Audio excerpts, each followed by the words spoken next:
I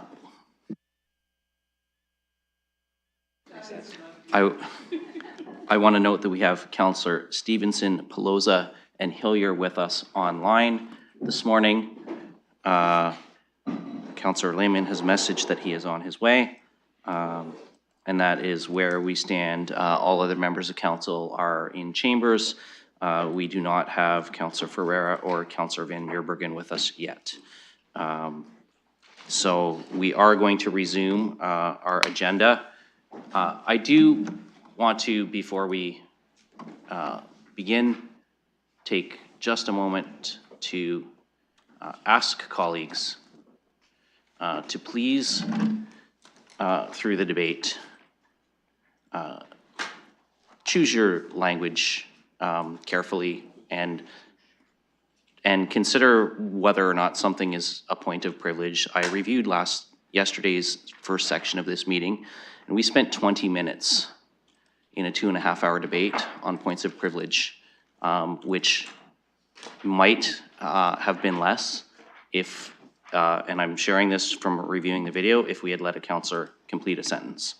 That may have helped. It may not have. There may still have been points of privilege, but I'm just asking colleagues to consider their language in addressing debate. Certainly we are free to disagree, but if we can choose our words with some consideration for other members of council and consider whether or not an item is a point of personal privilege and just pause a moment, it may make our discussions a little more time efficient rather than adding extra time to our discussions.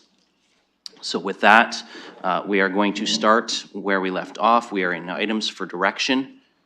We are at item 4.1. This is confirmation of appointments to the Community and Protective Services Committee. As colleagues know, this was forwarded to council with an incomplete committee. Since then, we have had a strong mayor decision issued with respect to the size of the committee. That was shared with colleagues yesterday. So today we need to ratify the appointments of Councillor Pribble and Councillor Trussow officially to that smaller committee number. So I'm looking to see if there's a mover and a seconder to do that. Moved by Councillor Cuddy and seconded by Councillor Frank. Any discussion before we open the vote? Seeing none, then I will ask the clerk to open the vote. Trussow votes yes.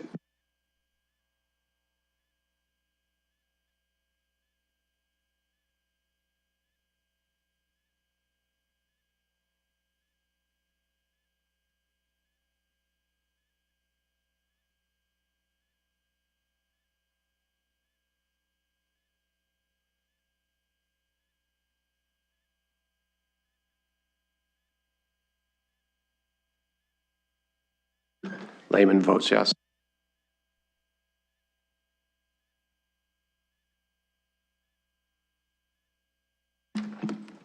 We set up a new meeting for the 20th, so you just have to make sure that you log into that meeting. Thank you for the valuable information. Pribble votes yes.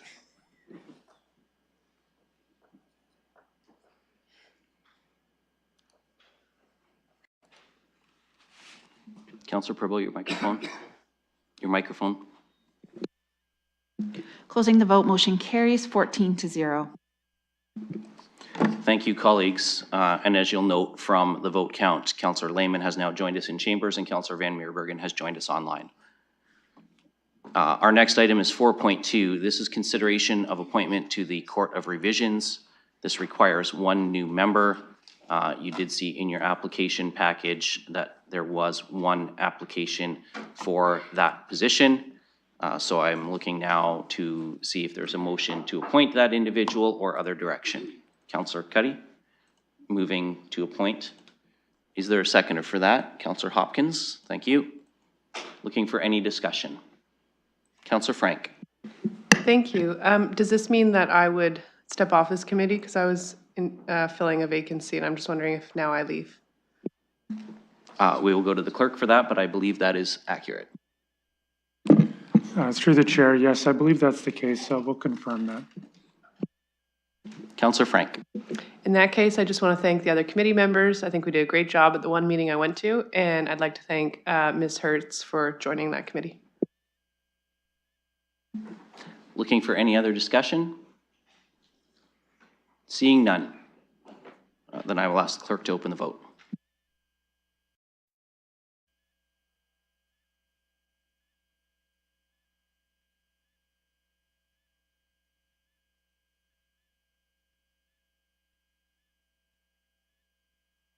Josto votes yes.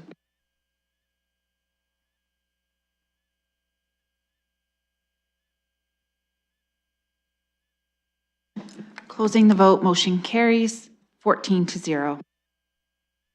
Thank you, colleagues. We will move on now to item 4.3. This is the Police Services Board update submitted by Councillor Pelosa and myself. And I will go to Councillor Pelosa to put this on the floor and speak to it. Councillor? Thank you. Happy to move this. I believe you are my seconder. Just briefly, this is for receipt as directed by Council Deputy Mayor Lewis, and I did appear and present before the London Police Services Board in regards to the Police Service Reserve Fund that come out of SWORG. They are receptive to the information, have taken it. They said they're going to go back and do their own review as a board, and they will follow up to Council with a formal correspondence when their decision has been made. Thank you. Thank you, Councillor Pelosa. So this is a motion to receive the communication, and we'll look for any questions or comments now on that, starting with Councillor Hopkins. Yeah, thank you, Mr. Chair, and very supportive of receiving this communication, and really appreciate the work that the Budget Chair has done to date with the Police Service Board. I do want to just understand, by receiving this communication, are we basically not going to be able to have that conversation through the budget process about the armored vehicle? Just wanted to have a better understanding about process. Councillor Hopkins, this is not with respect to the armored vehicle. That is the next item on the agenda. This is 4.3. This is the update on the Police Services Reserve Fund. My apologies. Councillor Rahman. Thank you, and through you, I just want to thank the Budget Chair and yourself for having that conversation. It was a motion that came out of SWORG, and I want to thank the Mayor as well for his conversations with the Police Board and with our consultation around SWORG as well. I think there's been some valuable contributions to our budget discussion because of those discussions there. Thank you. Thank you, Councillor Rahman. Looking for any other comments or questions? And I see none. So I will ask the clerk to open the vote.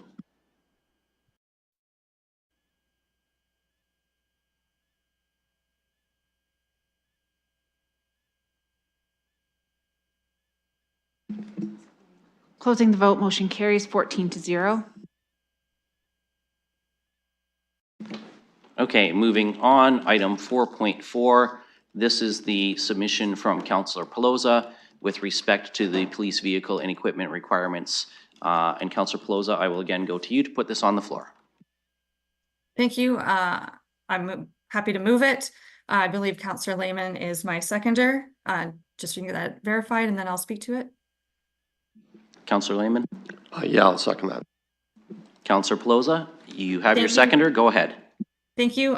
This is requesting that City Council request the London Police Service Board to have a conversation that explores the potential donation for a light armored vehicle. Realizing that they are arm's length and we don't direct them, we can request. Also that it was questioned why it can't be in the budget discussion, because this is requesting them to do something, so we can't say if there will or will not be budget impacts, which will come back after they have a conversation. I will note that I had reached out to the London Police Board Chair and the Chief of Police. They do know what's coming. And I will note that in the past, there was a donation to the London Police for a vehicle, And that predates the current police chief and all current police board members. So they would need time themselves to look into if things were done and if their donation procurement policies even allow for this. I will also note that through budget conversations, anything can't be item specific. So this is strictly directing them to look to see if there could be a partial or full donation from a supplier, recognizing there are multiple suppliers of vehicles, just not our local company. Thank you. Thank you, Councillor Pelosa. And I did actually yesterday, and sorry, this is the restart of a meeting, so I will go to councillors in a moment, but I did want to go to Ms. Barbone as well, just to give us a quick comment with respect to the city's procurement policies and how that impacts or does not impact boards, agencies, and commissions. Ms. Barbone? Thank you, through the chair. So just to reiterate, the procurement of goods and services policy is approved by council and governs all of the procurement done by the City of London. It does not cover the boards and commissions. So if there's a procurement or some sort of a purchase, that would follow. Each board and commission has their own board policies that are approved. The other thing I would add is that the city has a donation policy also, which would govern donations that were granted to the city, in which over a certain threshold, the council would need to approve those. So those would be specific to City of London proper, and again, would not be for the other boards and commissions. They would have their own policies that they would need to follow. Thank you, Ms. Barbone. So I will go now to look for questions and comments. Councillor Hopkins, I don't know if Councillor Pelosa answered your question or not, but you had started on this, so I'll go to you first. Thank you again for recognizing me, and I appreciate the chair's comments as well. Maybe I'll rephrase the question then. Will we be receiving information from the police board? When can we expect that information coming back to us?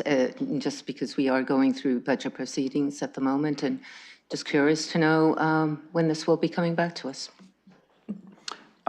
So I will go to Councillor Pelosa. I don't think staff can answer that, but I know Councillor Pelosa has had some discussions with the chief and the board chair. So Councillor Pelosa, can you offer any insight onto timelines for us?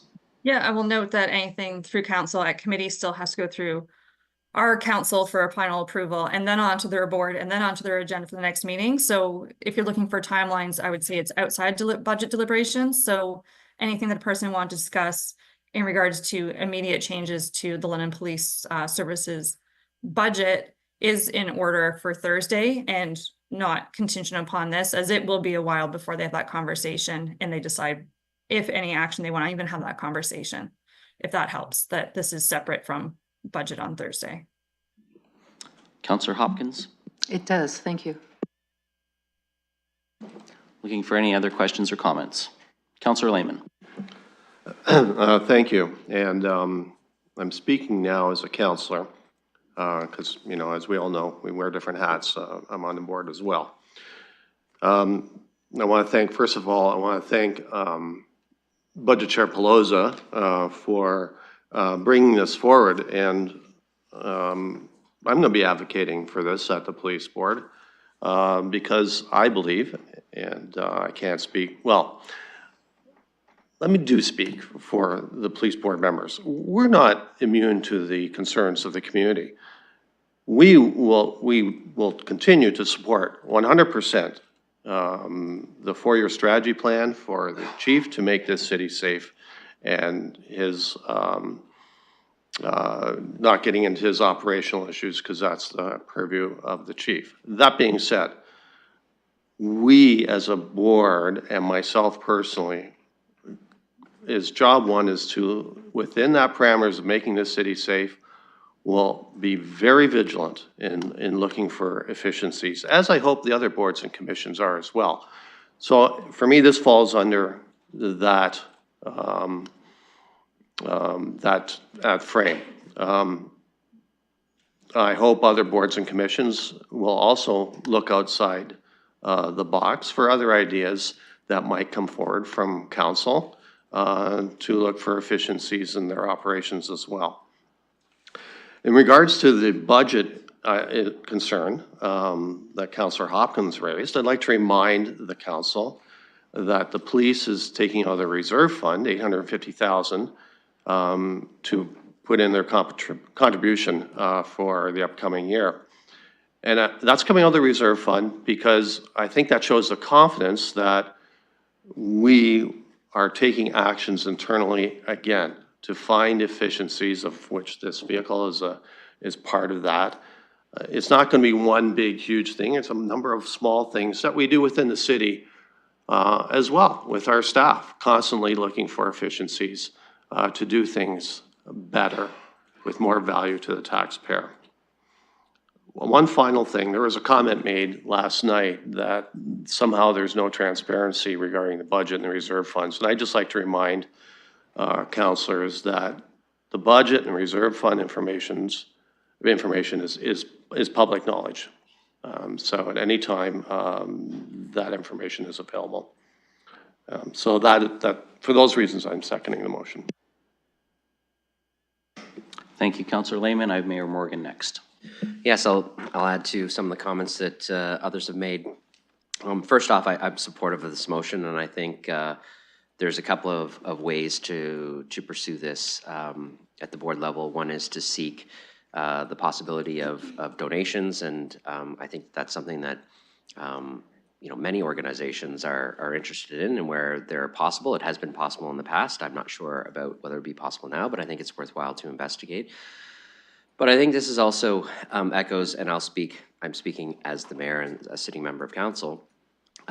This also echoes our desire to send signals to all boards and commissions that we're looking for them to be creative in finding efficiencies across the way that they're executing their operations. I don't think we expect anybody to not achieve their operational goals, but we each and every day expect everyone to try to find better, more efficient ways of doing it. So with respect to the police, they've done a couple of things recently in the police board. One is provide an allocation back to council of $850,000, which basically takes the reserve fund down to an unallocated balance of about $9,000 when it has an expected target in the $5 to $8 million range. And so, and the reason why the board has done that is because there is also a direction to our staff to continue to work on finding efficiencies within the organization, to make a commitment to participate in the city's offered service review training process, of which the police, London Police Services will be a participant and a partner in. And my expectation is that all boards and commissions do the same. The other commitment that this council is aware of is that we have on the joint training center, which is both a fire and police center, we've made approaches to the province about being a partner within that capital facility for emergency services for the region. This has the potential to service not only the needs of London Fire and London Police Services, but depending on how the facility is ultimately built out, there are other entities within the region and other organizations like the London Airport who could utilize fire training facilities or police training facilities in a way that that may warrant provincial contribution to that, as well as others. And so in partnership with the London Police Services Board and the City of London and this council, our advocacy and engagement with the province also includes the province taking on its share of investment in protective services as well. We've seen the province commit in its budget a willingness to fund capital projects, whether it's helicopters or other things in other cities.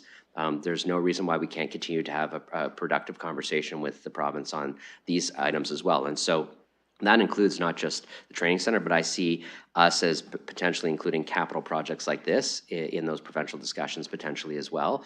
So it's not just donation that we could pursue, it's also let's talk to the province about where they want to partner on assisting the board in meeting its obligation to provide adequate and effective policing and protection within the City of London, of which the province has a key interest and is a partner as well. So I think this is a good motion. I think this aligns with many of the other actions that are being taken by both this council and the board. Thank you, Mayor Morgan. Looking for other speakers.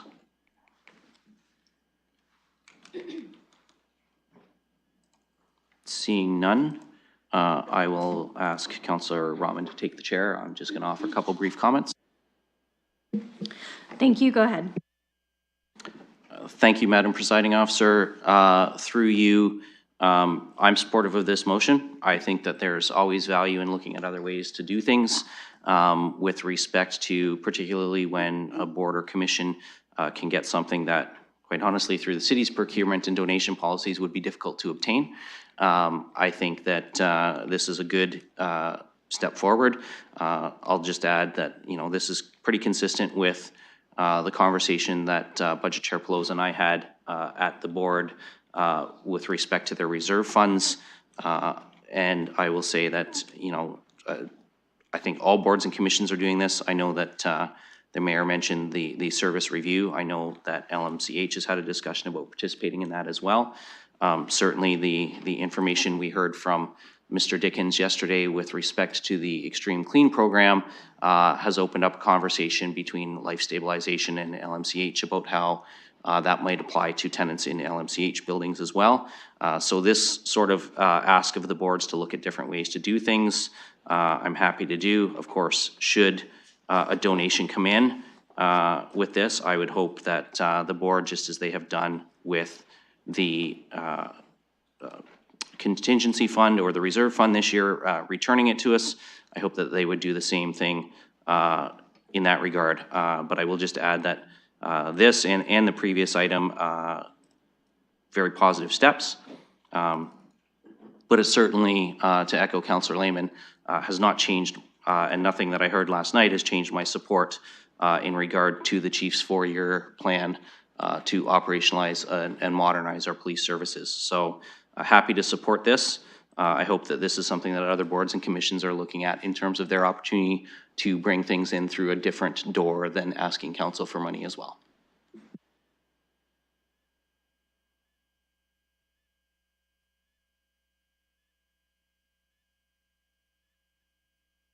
Sorry, returning the chair to you. Thank you, Madam Vice Chair. Appreciate that. Looking for any other speakers before we call the vote? I see none, so I will ask the clerk to open the vote.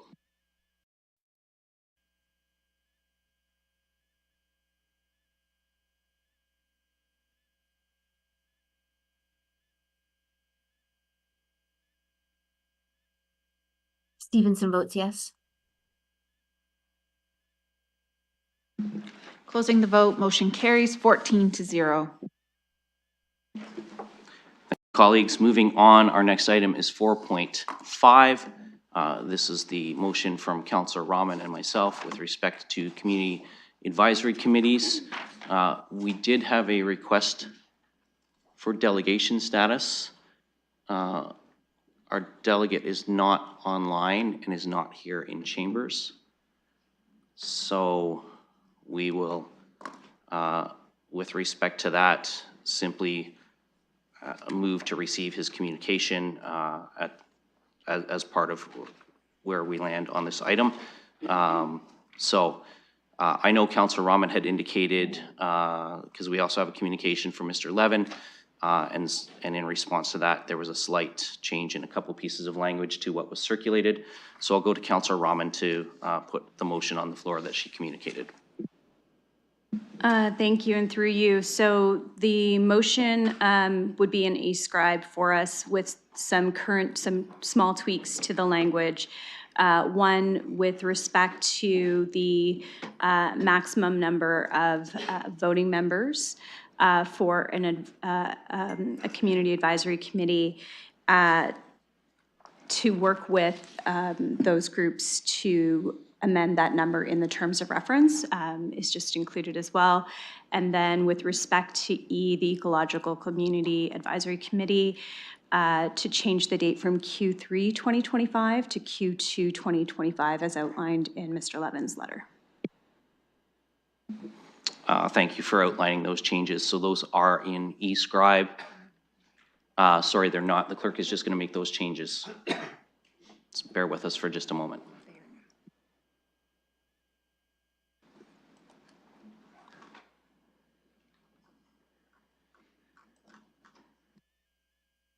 Okay, sorry, the clerk says they are now. So that would be a change in B and E, just so that colleagues are aware. So there's a slight change from what was circulated on the agenda.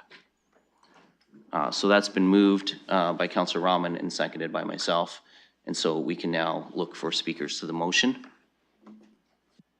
And Councillor Rahman, if you'd like to start, go ahead. Thank you. So first I wanted to address volunteers serving on our advisory committees. I wanted to thank those that have served for your commitment to our city, and I just wanted to share a little bit of background on the letter that was provided today. So the letter before you today is from Deputy Mayor Lewis and myself, and in the process of preparing this letter, I invited all chairs of advisory committees individually to connect over their terms of reference. I heard from some, and what's in front of you is based on some of those conversations. As you may know, we were discussing this matter at GWG as well, but it had been referred a number of times with respect to updating our terms of reference. We simply are just up against a clock now with these recommendations, and in order to also provide for delegations, that was part of the reason for this to come to SPPC. So this is just, again, one of the many communications that we've received, and it's related to the report that we received on the terms of reference, which is we've seen many of these reports come forward about advisory committees, their roles, and their responsibilities. The reason this is before us today, again, is just in terms of timing, looking at the fact that we need to fill advisory committees by April 2025. And as we all know, it takes some time to be able to fill those committees and to get people to take those roles on. So ensuring that the clerk has ample time to advertise and get that underway. Some of the changes that are before us may seem, a big departure from what we've done in the past, but I also want to point to the fact that we have had multiple advisory committees come to us, DIAC included, and ITAC as well, come to us and ask us for significant changes to their terms of reference, to align with some of the work that is being done, but more specifically to align to the strategic plan. I think what I heard quite clearly from advisory committees I communicated with was that there's a desire for them to feel included in a process where their advice to us is taken into consideration in a meaningful way and is reflected back in the work we're doing. And I don't think that we have landed in a spot where that is happening.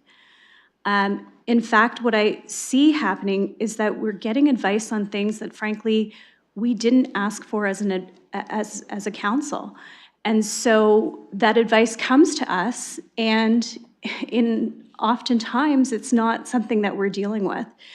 And as you'll see, there's further communication here around amendments to our council procedure following this. And it looks at making things more interconnected, the delegations we receive more interconnected to the topics on our agenda. I think this is how we become more focused. I think it's how we become more in line with some of the other work we're doing around the strategic plan.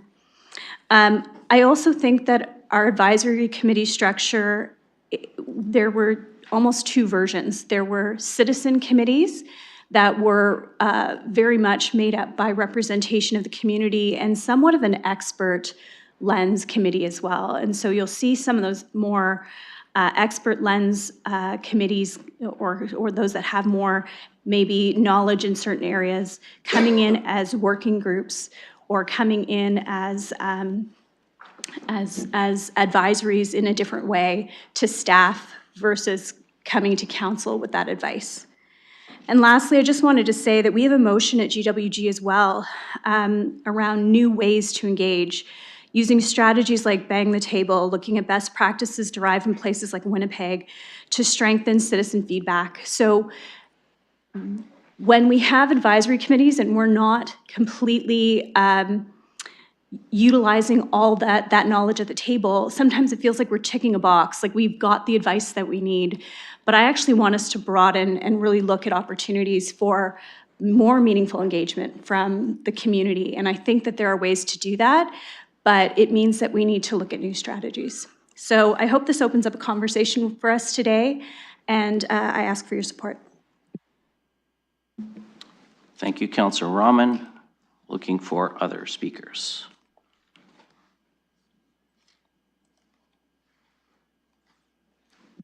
Councillor Hopkins. Yeah, thank you, Mr. Chair, and I want to thank you and Councillor Rahman for the work that you've done, having this communication come to us at SBBC. I agree with a lot of what Councillor Rahman has just said about that we haven't landed in the right spot, and I just want to take us back a couple of years ago where we addressed the need to change our advisory groups, and we did that.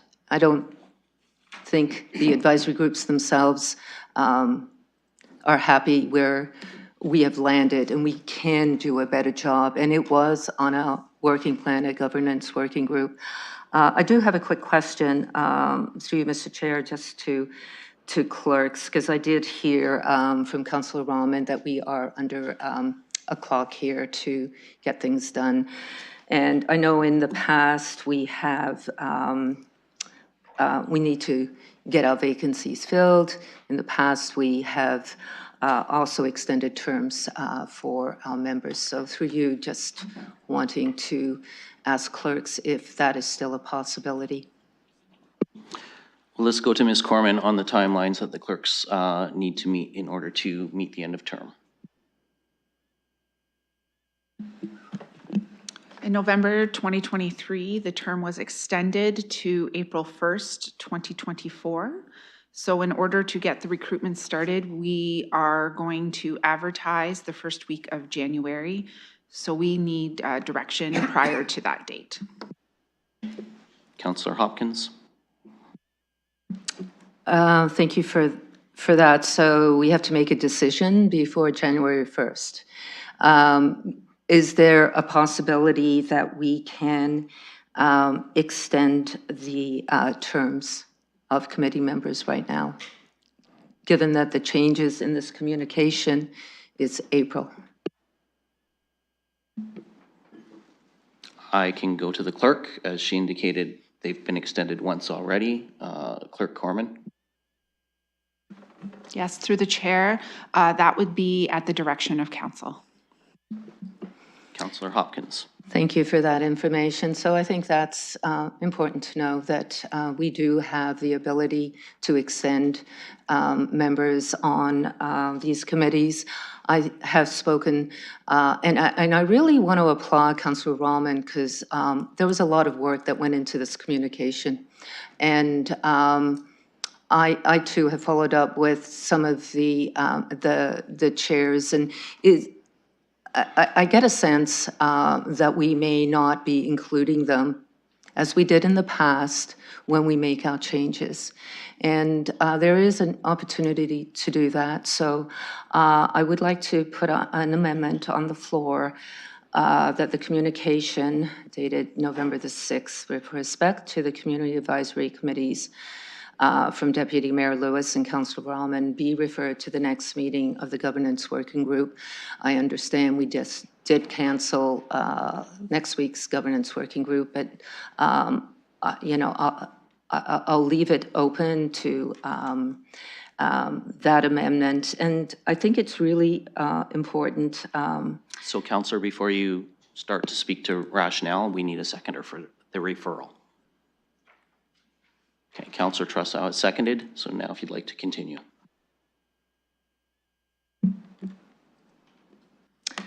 I would also suggest that if this referral is supported, that we do send a notice out to the advisory groups as to when this will take place. And I think it sends a strong message that their voices do matter. I don't have all the information right here. I had a number of questions about how reference groups will be set up and who's going to do those terms of references. There's so many questions that I have here, and I think we do need a fulsome conversation at governance working group. That's where it started, and I think we can have that That's not to say that this will not go forward, but I'd like to have a better understanding as we dissolve advisory groups and blend them into other advisory groups, how that is going to work. We are reducing the members from 15 to 11, so there's a lot of moving parts here, and it is important, that we have more of a full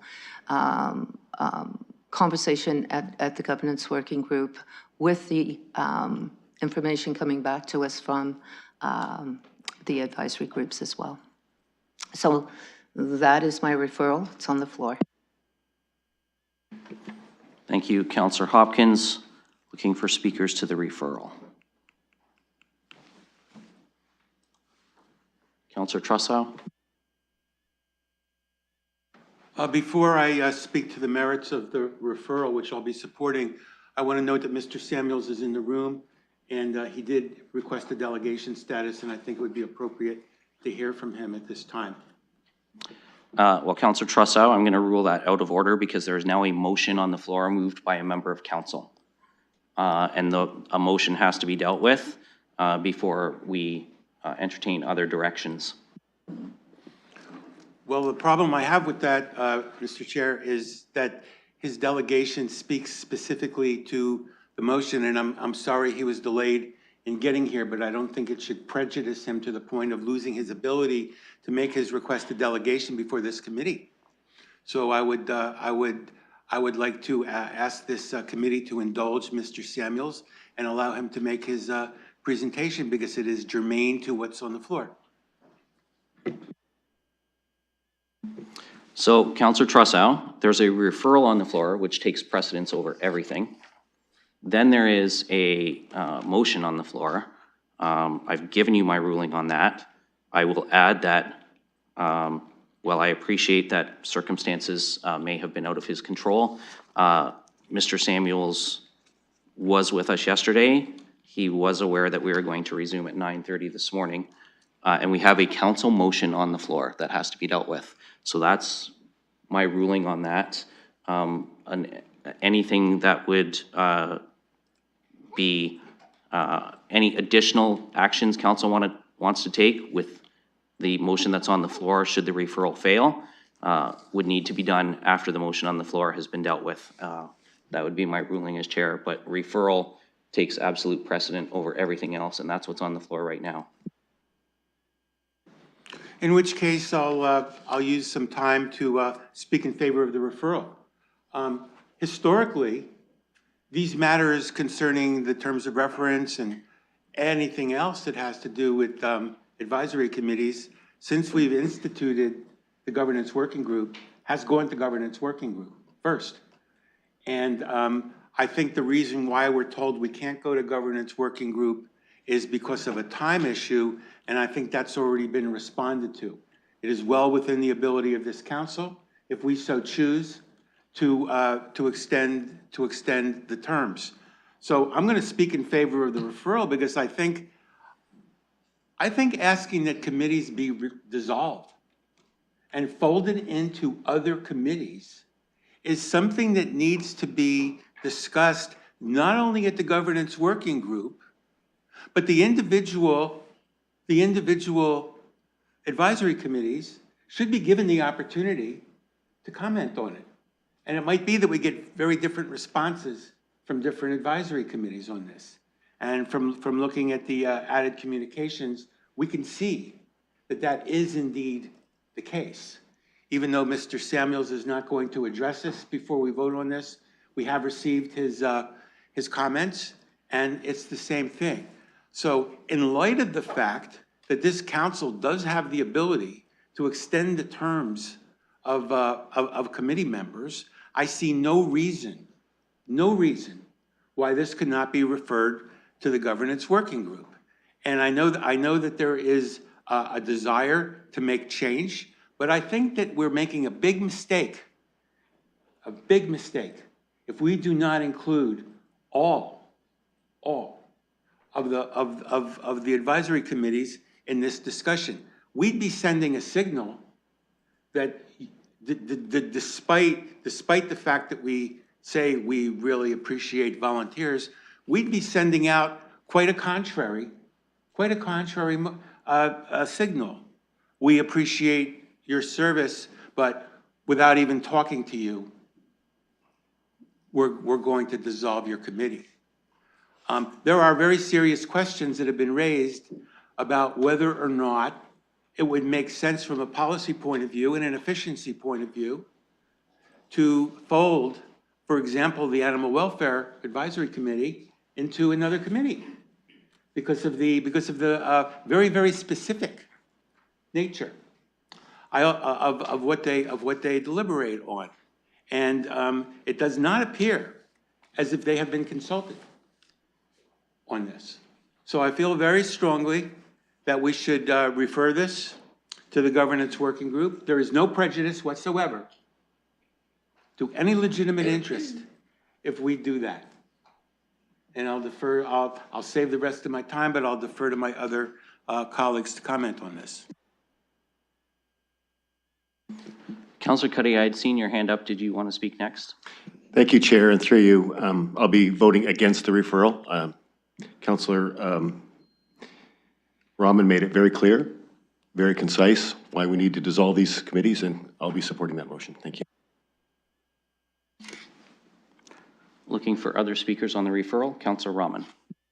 Thank you, and through you. So I understand that not all advisory committees responded to my request, but I did attempt to have a conversation with every single advisory committee. And then when the letter was drafted incorporating the discussions that were had, I did circulate that with the advisory committees in order on the SPPC agenda when it became public so that they knew that this item was coming in an effort to be able to have this conversation here as well. So I understand that that this may feel as though there is a need to move quickly on this, but I will say that this was with us, I think, since June or July of 2024 that we received the updates on the terms of reference. And at GWG, we moved to not deal with it and to move it forward to future agendas. And so in the meantime, we've also left staff in a position where they've provided a report that we have not provided constructive feedback and comment on. And so again, this is from a desire to be able to move some of this work forward.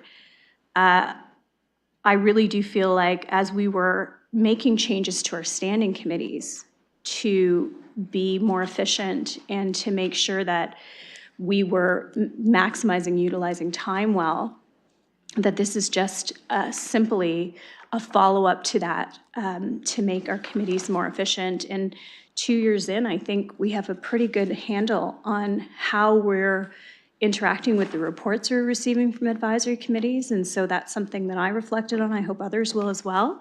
But I also think that the communication that's provided here from advisory committee chairs gives us an indication of their thoughts on the matter. I personally think that moving this to GWG really won't change the way that we move forward.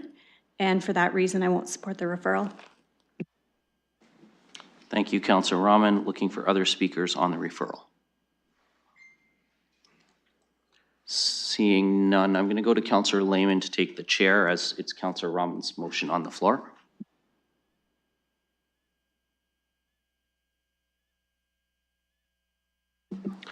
Okay, I have the chair and I'll recognize the Deputy Mayor. Thank you, Mr. Presiding Officer. So through you, I likewise will not be supporting the referral, and I urge colleagues to defeat it. I'm going to speak from a little bit longer experience with this. Terms of reference and restructuring of advisory committees has been on the governance working group agenda for the entire 6 years that I have been a member of council. It has actually been the subject of 11 reports from our staff over the last 10 years. Councillor Rahman referenced the referral back in June or July of this year. But that, in fact, was not the first referral back to staff of this term of governance working group. Staff had brought forward amendments, and we sent those back as well. I think that the realignment of our standing committees is the time to deal with this. I'm not interested in extending terms again for advisory committees, some of whom have served multiple terms on the advisory committees, notwithstanding the terms of reference that speak to a two-term period of service. So I'm not interested in extending them again. I'm interested in moving forward and making some changes here. It's very apparent to me, personally, in my view, that governance working group is not able to move this forward. It is what I'm going to say deadlocked in terms of differences of opinion, and so I think today is the day for all of council to weigh in on this and make some decisions. I do want to thank Councillor Rahman, who offered and did take the lead on reaching out to the advisory committees. We had some conversations. I know I heard from Mr. Levin. I responded to him. I heard from Mr. Metier on the planning committee, responded to him. That was appreciated as well. But for me, today is the time to start having this discussion. I'm not interested in putting this off any longer, particularly should we defeat the referral. I'll speak more on the main motion, but particularly considering the resources that are being consumed here, which are not aligned with providing council advice, but instead advancing other items that individuals want to bring forward that way, when nothing prevents any member of the public from approaching a councillor and suggesting that they bring forward an item. We don't need the advisory committee tools to do that. And like Councillor Rahman, I'm more interested in exploring other options like bang the table than I am about spending more time at governance working group. What I'm going to call, without prejudice towards anyone, a deadlocked discussion where the committee is essentially divided in half. And so I think deciding this together as a group today, all 15 of us, is the time to do that. Thank you, and I'll return the chair to you with Councillor Trusso next on the speakers list. Thank you. Can you just advise me on my time on that so I can record it in my list? Yes, you have used 3 minutes and 13 seconds. Thank you. And I will go back to Councillor Trusso, and I'll let you know that you've used 3 minutes and 23 seconds on the referral. Well, a representation has been made that members of the advisory committees have been contacted. I'd like to know, was the Animal Welfare Advisory Committee or the committee that Brendan Samuels chairs contacted? And did you speak with them? I think Councillor Rahman has already answered that question. Not directly. Councillor Rahman, do you want to respond? Thank you, and through you, yes, we'll take that cross-examination. So yes, I worked with the clerk to contact all chairs of advisory committees, the clerk for advisory committees, to contact all advisory committees and let them know that I was working on the terms of reference for advisory committees and would they be willing to engage in a conversation. And that was October 25th. I met with 4 of 6. Thank you. Thank you. With respect, through the chair, with respect to the contention that the governance working group cannot reach a decision on this, I've been following the governance working group very carefully, and correct me if I'm wrong, and this is, I guess, is to the clerk. Has there ever been a motion directly put before the governance working group to dissolve the committees that are mentioned in the letter? Because if it hasn't been, I don't see how we can make the claim that we're deadlocked on this, because we haven't dealt with it.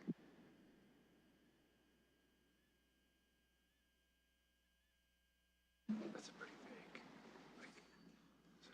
discussion.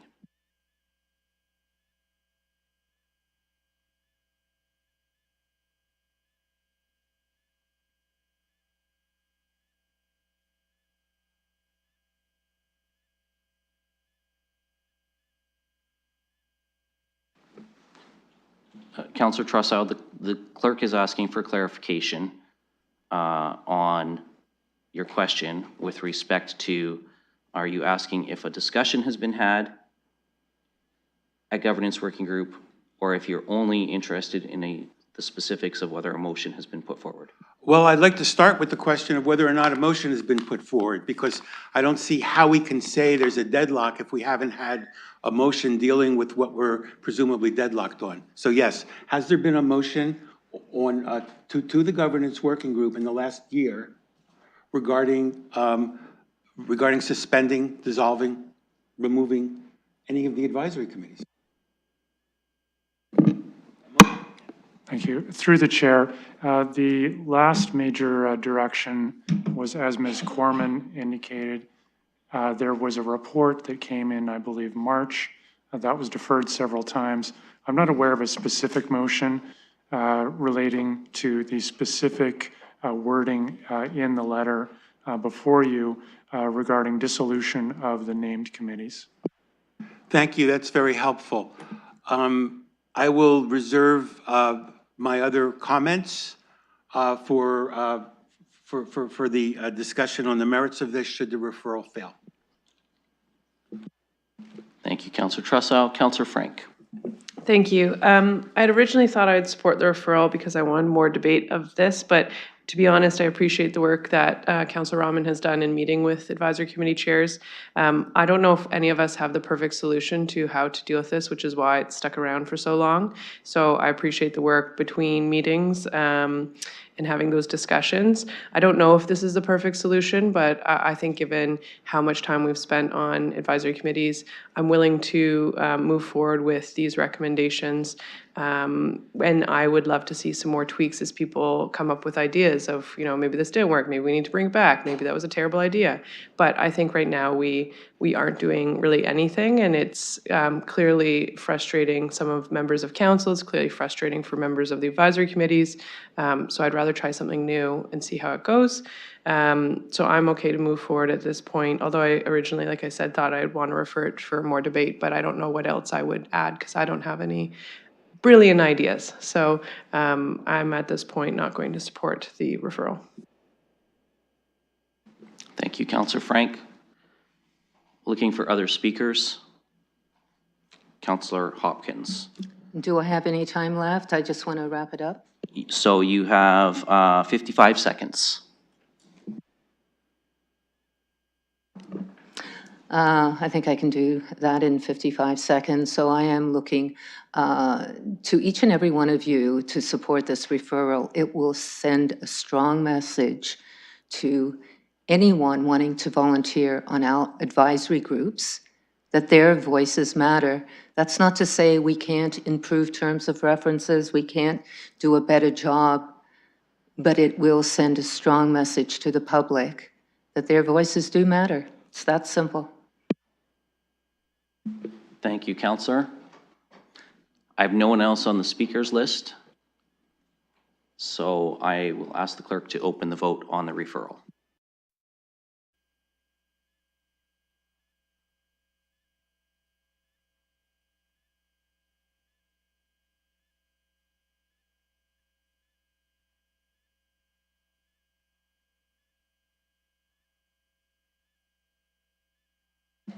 Closing the vote, motion fails 2-12. Okay, colleagues, we are back to the main motion that is on the floor. I'm going to go to Councillor Frank, and then I have Councillor Hopkins. Thank you. Yes. Not to re-echo the things I just said, but again, I appreciate the work that has been done to move some things along. I don't think everyone is happy, as we can clearly see from some of the communication we've received. But again, I'm willing to try something new, change things into task force, put some of the committees together. Again, I think it moves us in a direction where we're trying to make change and trying to see how different iterations can be done. One thing I did hear very clearly last night at the PPM was that people, in general are not necessarily happy with how we engage the general general public and public communications and engagements. People feel like they're unaware of what's going on here. And I do know that we have a community engagement policy, and with the help of some of the clerks, I was able to rustle up some of the minutes from 2012 about what that looked like, and the task force that was struck to deal with that.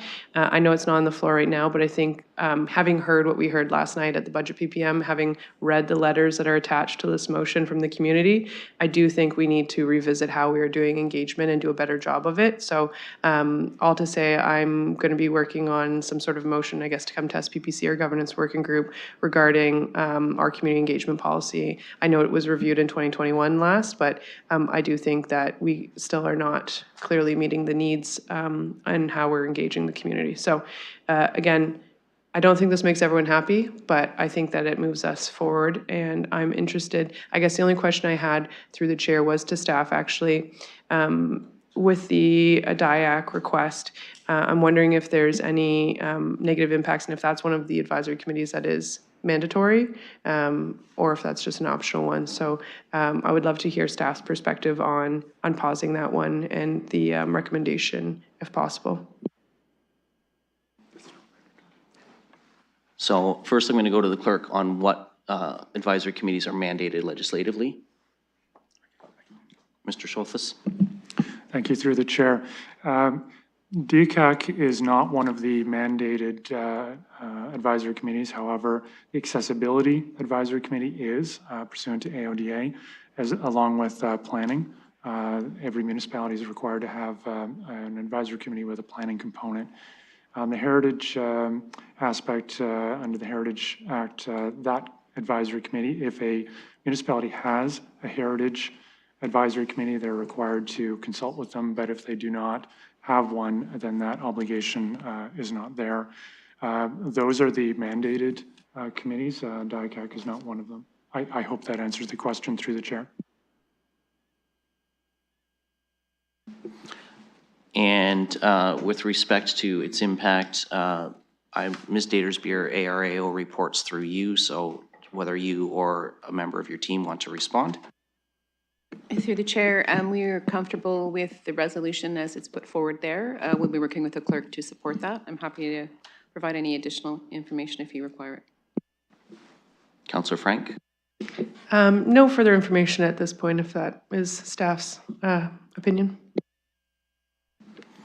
Thank you. Councillor Pelosa, I just want to let you know I saw your hand up online, so I've got you on the list. And I have Councillor Hopkins first, and then I will come to you. Councillor Hopkins. Yeah, thank you, Mr. Chair. And now that the main motion is on the floor, I would like to put forward a request to have the delegation request be heard.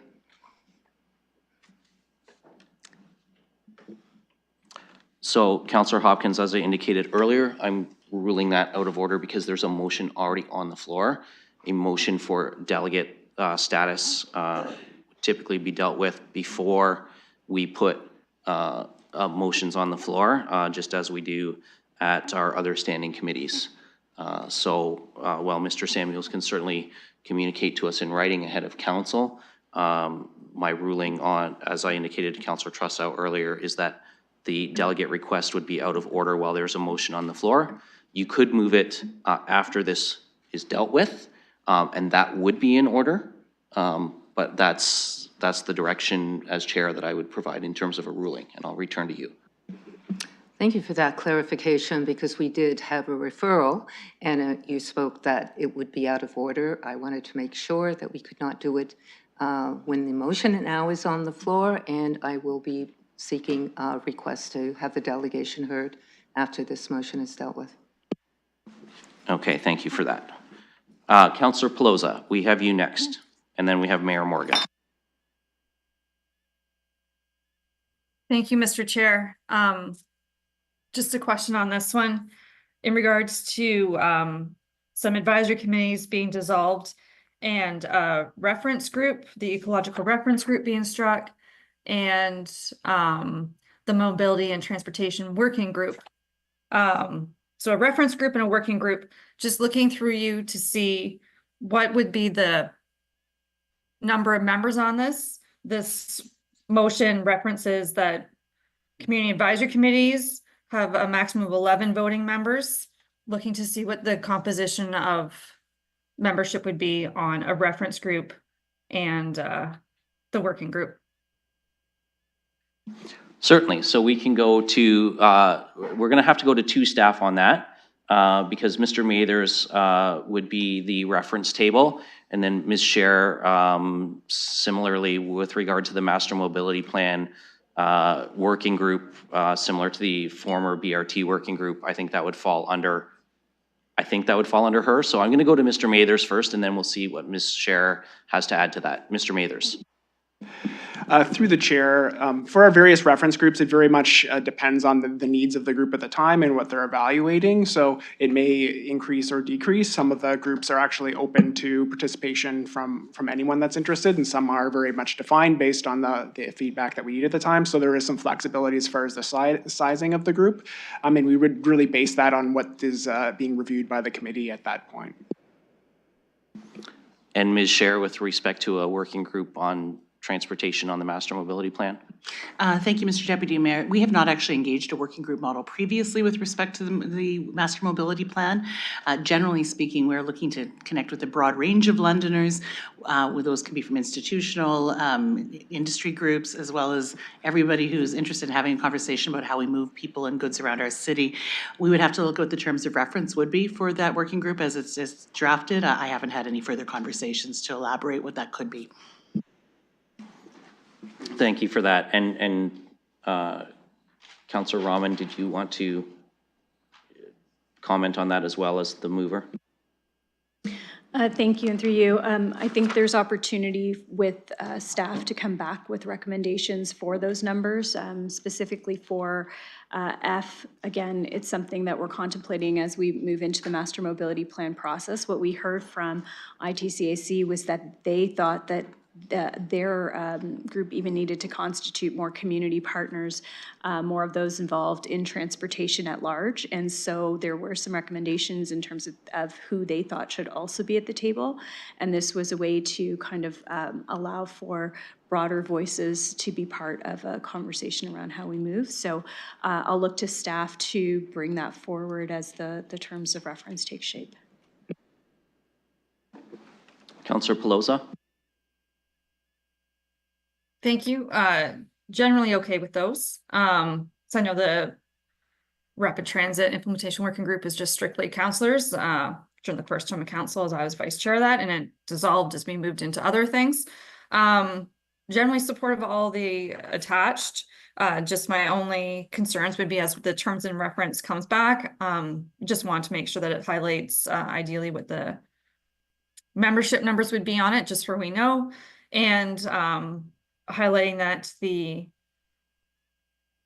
working group for the mobility and transportation working group that I see that notes that there'll be an annual progress report presented to the appropriate standing committee, and just always wanting to make sure that there's something in term that they're always welcome to present and come forward, as that is a project that's wonderful. It's going to help shape the city, and would like it to be as well-rounded as possible. And just thank you to the Deputy Mayor and Councillor Rahman for your work on this, as this has always been an evolving conversation at council since 2018 of working groups and how best to have them aligned, membership composition, where they report to, and their terms of reference. So this is really an organic, evolving conversation that we'd always go back and revisit and shape and mold based on the needs of the community and council. Thank you. Thank you, Councillor Pelosa. Looking for additional speakers. Oh, sorry, I had Mayor Morgan next on the list. Mayor Morgan. Thanks. I'll make a few comments. So one, first, I'm generally supportive of the recommendations that have been brought forward. But I want to comment on a couple of things, because I think Councillor Hopkins and I are the two, I mean, aside from Councillor Mayor Morgan, who's been in council before us, the two current longest serving continuous councillors on council. So we've seen this discussion a few times, and we've also had the broader discussion a couple of times about public engagement in general. And I think one of my thoughts from sitting through the PPM last night, which is one of the forums that we receive feedback from the public, is at the level, and I know probably other councillors sat here thinking what I thought, there are many things that I wanted to correct from the comments that were made. There were pieces of information that just weren't factually correct. There was information that just through a little bit of dialogue and provision, I think could have answered some questions that people had, and there's a number of assumptions that were jumped to. With the advisory committees, this is another form of public engagement where we rely on those who have the time to actually come and serve on a committee in this way, and devote their time. And not everybody has the ability to do that as well. At the end of the day, I think modern cities the size of London are struggling with how do we effectively engage with the broad public at a grassroots level in a way that they want to be engaged, particularly youth in our communities across the country. People are now getting their information from social media. They're getting their news from their friends. My daughter gets her information from friends on Snapchat, and this is not the way that we're going to inspire the next generation to engage and become civically minded in the community by just doing things the way that we've always done. So I appreciate that Mr. Samuels, who my engagements with him are always pleasant, and I appreciate his articulate and well thought out and respectful letter that he's written. I appreciate that he points to the fact that, when we think about engagement as a whole, are we doing this effectively, right? We've got a number of ways that we do it. I think we've made some improvements in the past. I think, I remember the evolution into the getinvolved.london.ca website, where we can actually have a portal where people can go to. But how do we inspire people to actually want to be driven there? Because I appreciate the advice from the reference groups and small groups of people who have interest or expertise, but I am very interested in the broad-based, citywide engagement of people who are just, living their everyday lives and are utilizing civic services. And when I speak to classrooms of students, which I do often, many of them don't even realize that they're engaging with dozens of municipal services each and every day. And many of them don't feel necessarily inspired to give feedback on those services that they're engaged in every day. So as we tweak around with some of our historical structures, which again, I'm happy to take another step at an attempt at that, I don't think we can lose our mindset that we have to find a way. We have to find a way to engage with youth across this city and members of this community who are just, living their everyday lives, engaging with municipal services. How do we get them to give us feedback on their experiences with city services as well? There are other cities who are trying different things in this space. There are cities who are trying to be innovative. There are cities who are trying things and they're not working. Others are gaining traction in different ways. But we have to continue to think about how to be at the forefront of engaging with the public in a world that is dramatically different than even when I got on council for the first time, in the way that we consume and share information.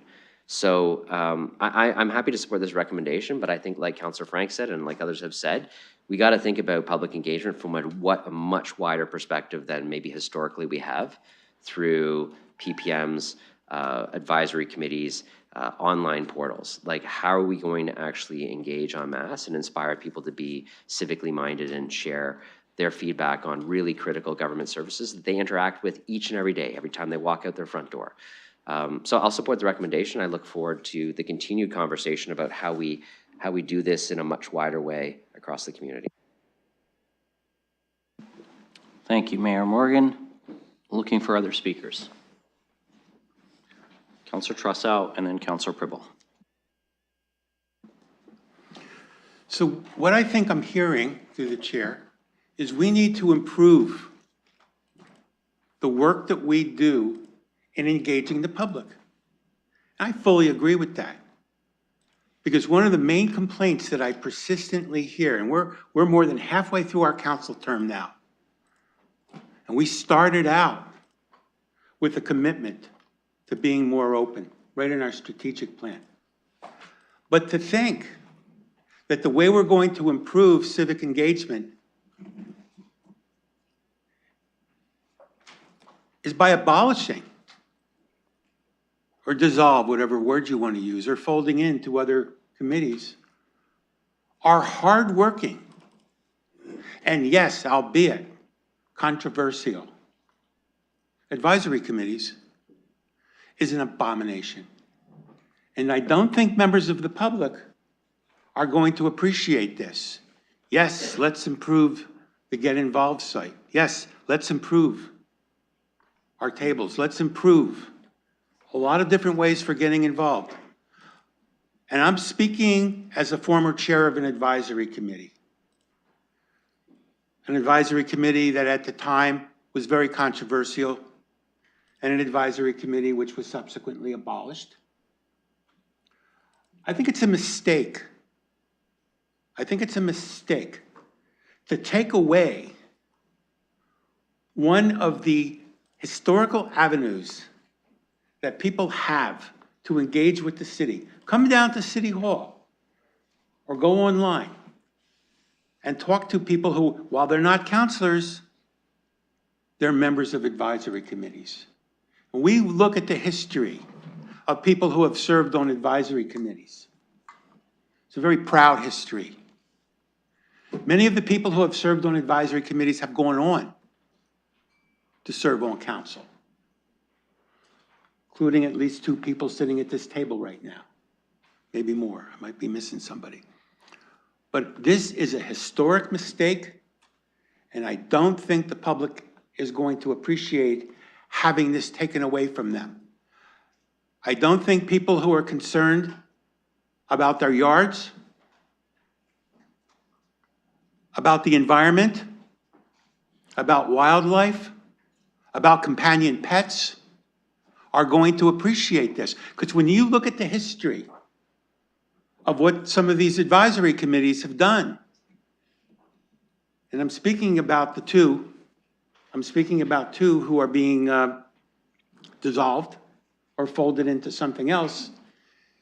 These committees have been very effective in terms of effectuating public policy over the years. And time and again, although some of their ideas have been controversial, have been successful in moving forward a better way of dealing with yards, a better way of dealing with companion animals, a better way of dealing with protecting birds, a better way of dealing with a variety of different issues. There are a lot of people who have yards who appreciate the work that Mr. Samuels' committee has done, and there are a lot of people who have companion animals.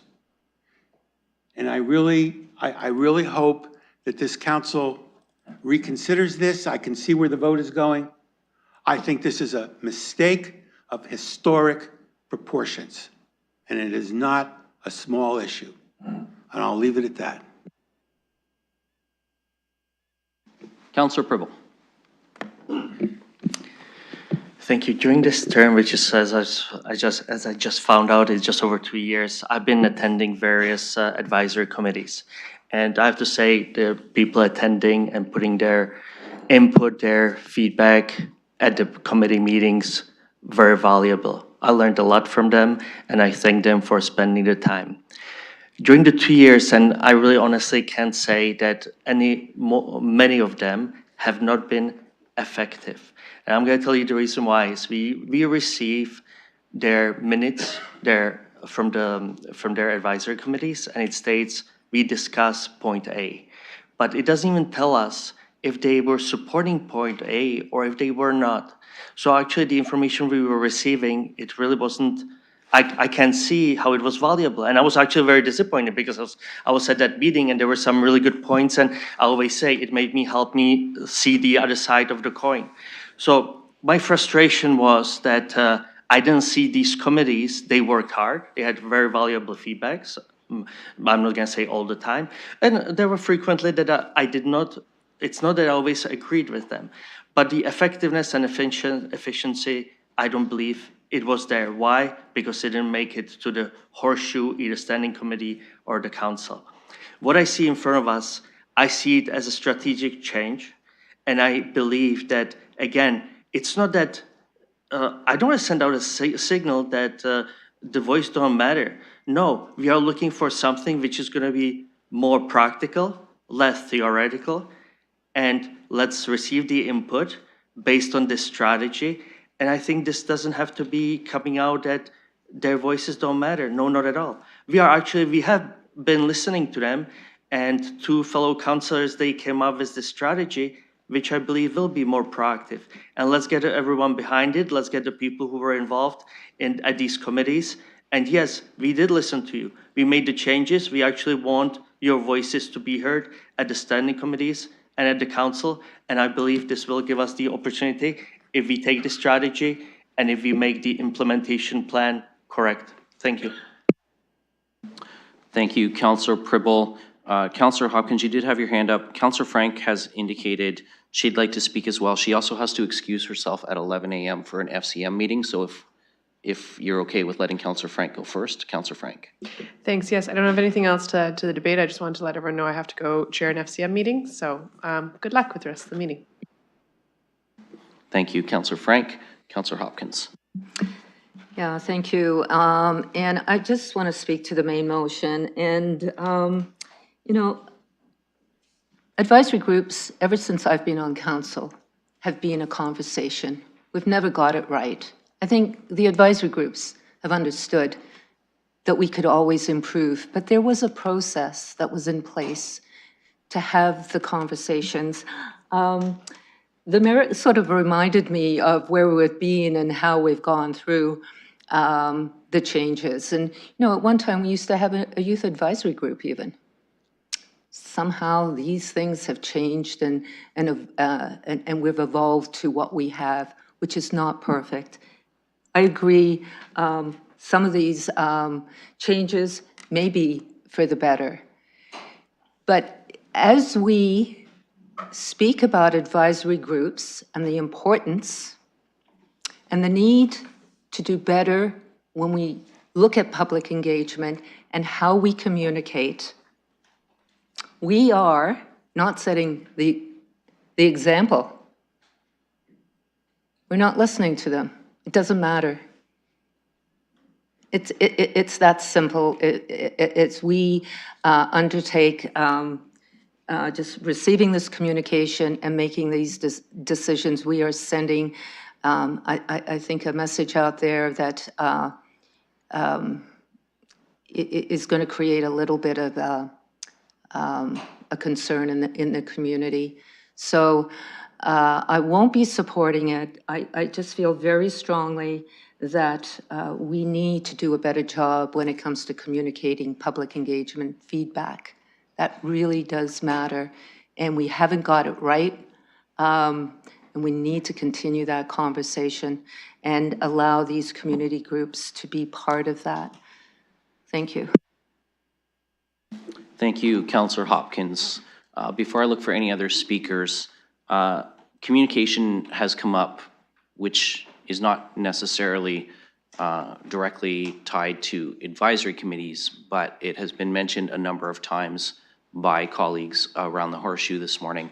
And I did want to go to Ms. Datersbeer to be able to provide us some context around our current communications. Thank you, Mr. Chair. Through you to members of council. So council is considering how it wants to receive advice on its activities and I guess in the support of its governance role. And I certainly appreciate the discussion you're having about your advisory piece. I guess from the city's perspective, communication is our responsibility as a city communication piece. I've heard a lot of feedback this morning about ways to improve it, things that we need to do differently. We also recognize that each of you as council members, the mayor as well, have your own communication methods. You have your own social media posting, you have your own social or feedback in different ways, and in communication directly with your community members as well.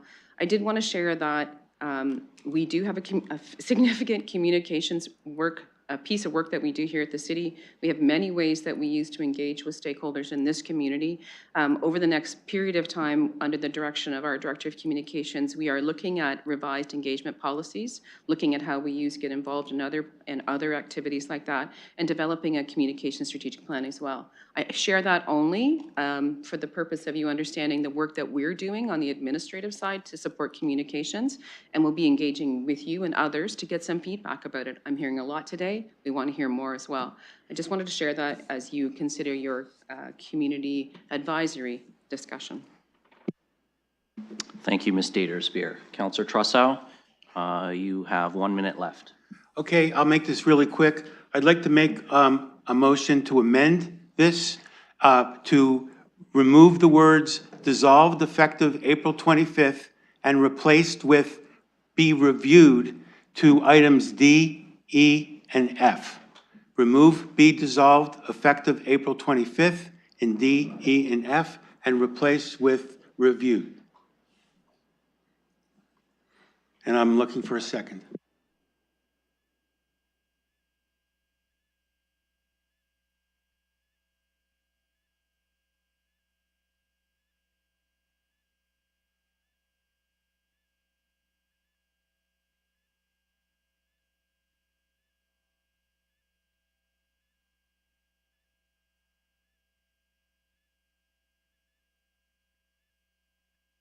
Okay, the clerk is working on getting that in eScribe. We'll look to see if there's a seconder for that. Councillor Hopkins. Councillor Trussow, did you want to speak further to your motion?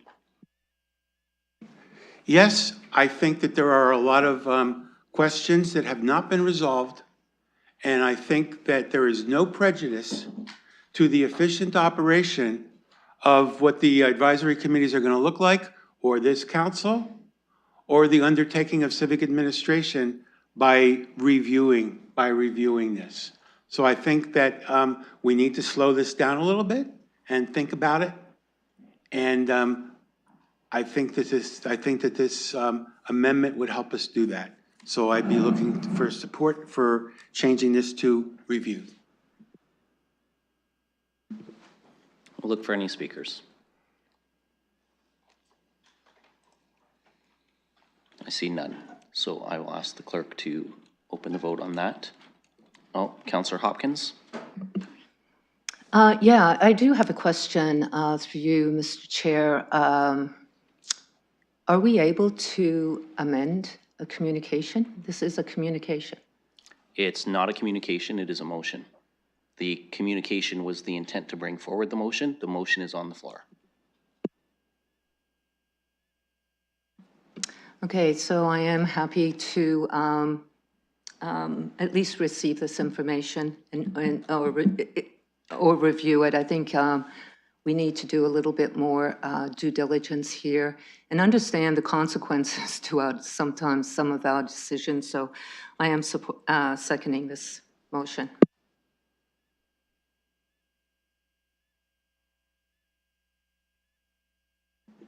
Councillor Trussow, the clerk is asking if you can refresh eScribe and confirm if she's accurately captured the parts.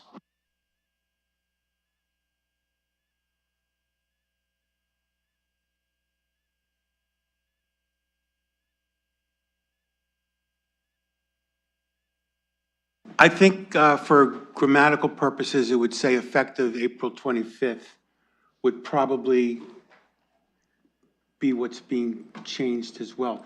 Would it, although does the clerk think keeping April 25th, 2025 in there is consistent with the language of my motion, or should that also come out?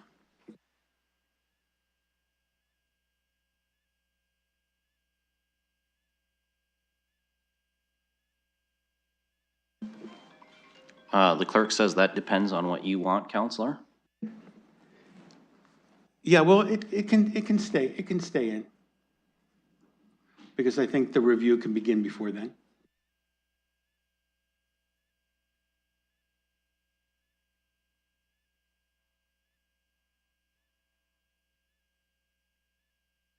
Can you use your mic, please, Councillor?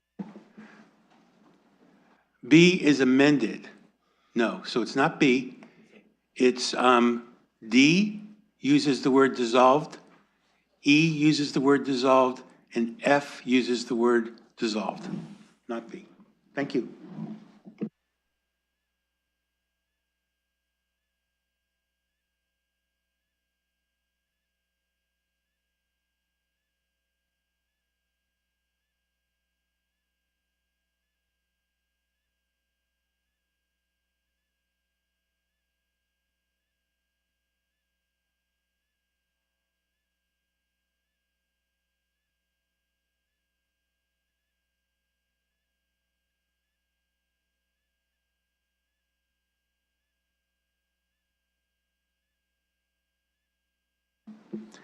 Okay, so it's now been changed to say Part D, E, and F. Counselor Rahman. Thank you, and through you. So I just want to point colleagues back to item A in this item here, 4.5, which is a letter from Mr. Levin. And in it, he states support for moving to a reference group, of which he suggested. So if we're looking to now not dissolve, we would be going against the support of the chair of the advisory committee. Excuse me. So I just wanted to point that out. I also want to point out that we have a strategic plan, and in that strategic plan, we outlined exactly the language in Part D, which says that we want our advice to come in on items related to responsibilities related to the welfare of animals in the community. So that was a direct line from our strategic plan on how we'd like advice, or how we'd like to incorporate information regarding regarding animal welfare, which I think is important because that's the guiding document that's supposed to be supporting the work that we're doing. And again, the dissolve is really to incorporate into another advisory committee. And last, the integrated transportation is, again, this is an opportunity for us to take the advice that the advisory committee provided to GWG and incorporate that advice into strengthening what would be a working group towards the master mobility plan. So I'm going to, again, ask my colleagues to consider what's in front of us, consider the conversations with those groups. And, you know, I was asked at the onset of what consultation I did. I have to ask now what consultation has been done with these committees with respect to this amendment.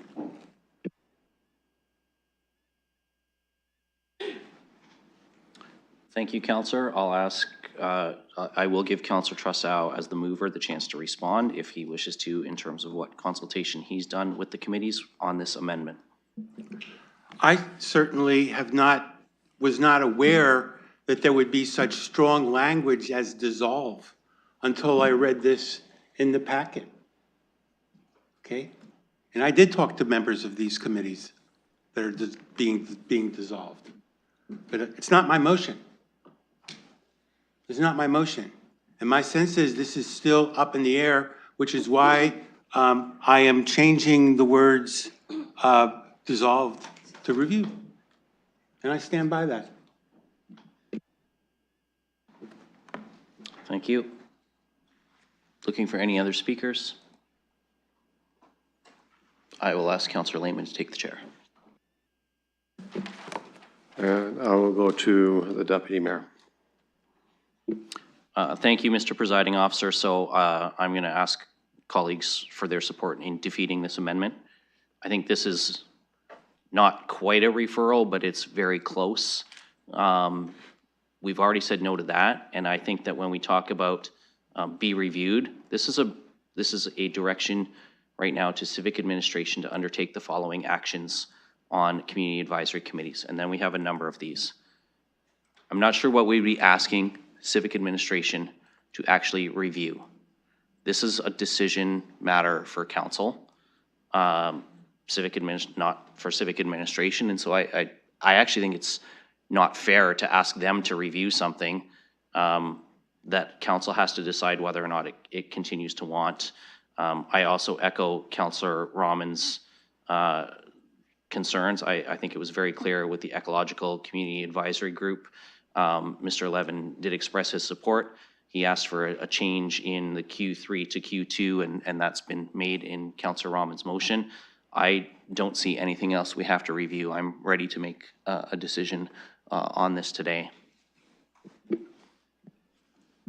Thank you, and I'll return the chair to you. Looking for other speakers. Councillor Hopkins. Yeah, I second this motion. I do not see it as being the same thing as a referral or next to a referral. I think when you review something and you have doubts about where the direction is going, we do have to do our due diligence. It's part of our job to review things, understand what we're doing. So I'm hoping we could get support here at this committee to change the word from dissolve to review. Any other speakers? I have none, so I'm going to ask the clerk to open the vote.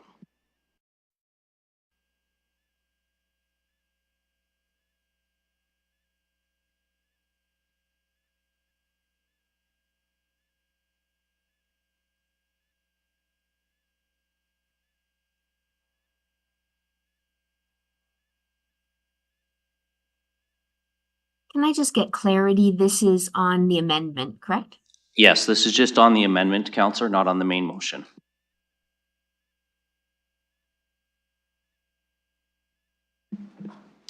Closing the vote, motion fails 2-11. Okay, colleagues, we return to the main motion now, and I'm looking for any other speakers.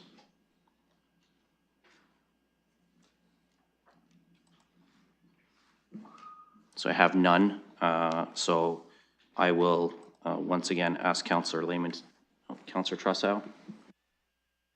I'm just trying to be thorough here, so I'm sorry if I just keep doing this, but I would like to make a motion to remove from this item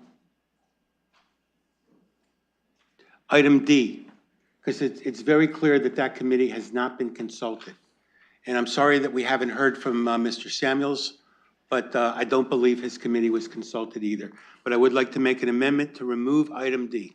So, Councillor, the appropriate way to deal with item D, if you want it removed, is to ask for it to be called separately and voted on separately. And then colleagues can defeat it. Trying to amend it to remove is actually not an efficient meeting policy procedure. It's to ask for it to be called on separately. In which case, I would like to ask that items D, yes, I will do that. Ask item D to be moved, voted on separately. Okay, I'm going to ask colleagues if they want any other clauses voted on separately. Since we've started that discussion, does anyone want anything other than D voted on separately? Not seeing any indication for that, so I'll just ask the clerk to separate out D.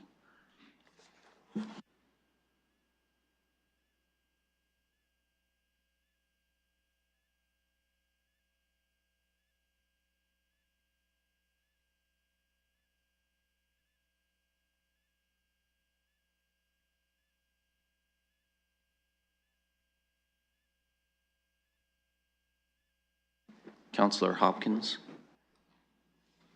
did you have a question? Yeah, no, since we're pulling things apart, if you could pull E and F.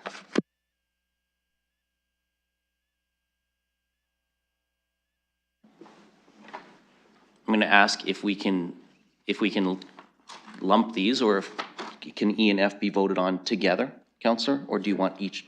Okay. So the clerk can prepare that way.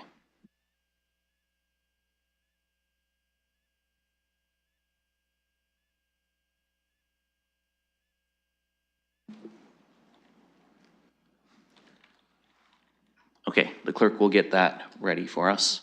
I have not spoken to the main motion yet, so I'm going to ask Councillor Lehman to take the chair. Okay, and I recognize Deputy Mayor. Thank you, Mr. Presiding Officer.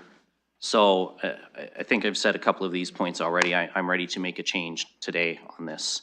I did want to take the opportunity to share, aside from the structure piece, and I have expressed this concern before, and I'll express it again today. I am concerned about the amount of resources that are going into these community advisory committees, which I think actually would be better spent in other ways of engagement and communication. and I'm going to speak to one in particular. But this is because I've had an opportunity to get some information from Mr. Mathers and his department on this one. And so I think it's worth noting with respect to the Animal Welfare Advisory Committee that those committees have the Animal Welfare Coordinator attending all meetings, as well as either the manager, Mr. Jeffries, or the director, Mr. Katolik, attending. In 2024, 23 hours were spent by just municipal compliance staff attending these meetings. It does not include staff time from other departments such as parks, waste management, the clerks, or the time devoted by security staff and IT staff in order to manage those meetings. Depending on the items on the agenda, the Animal Welfare Coordinator may have to be preparing metrics, and the Animal Welfare Coordinator is also our veterinarian. The time spent attending those meetings and preparing those metrics is actually an opportunity cost of staff not assisting with surgical procedures. To me, that is a concern, and particularly when I followed up on these stats, I was told that in 2024, none of the items that were dealt with on the agenda were directed by council to the advisory committee for advice.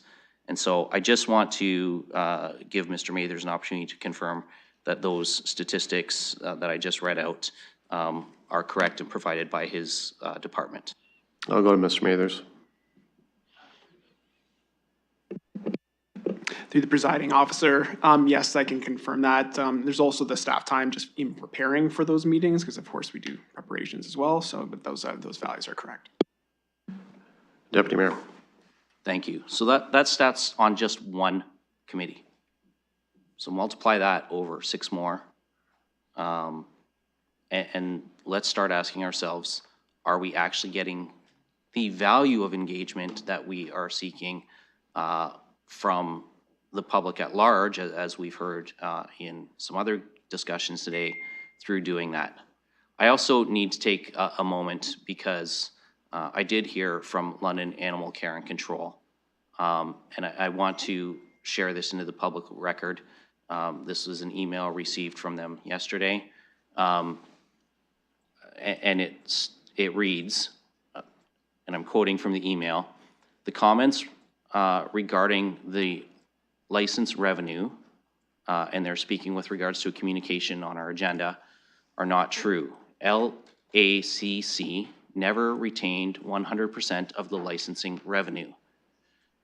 In 1982, the city agreed to a 50-50 revenue split with LACC, with LACC guaranteeing a revenue stream to the city of $90,000 after the 50-50 split by year 3 of the agreement." It goes on to read, and I'm just moving to the next paragraph, that by 1984, the city was receiving its guaranteed $90,000, and by 2005, the year that the city and LACC agreed that 100% of the revenue would go to the city, LACC had grown the licensing program revenue to $705,000, providing the city with $352,000 in revenue. 30 seconds. So I just want to share that LACC is disputing some of the comments that were communicated in a public letter on the agenda. And so for that reason, I'm going to ask that the clerk also pull the communication receipt from Ms. Blosh, because I want to vote against receiving that based on the communication I've received from LACC. Thank you, and I'll return the chair to the Deputy Mayor.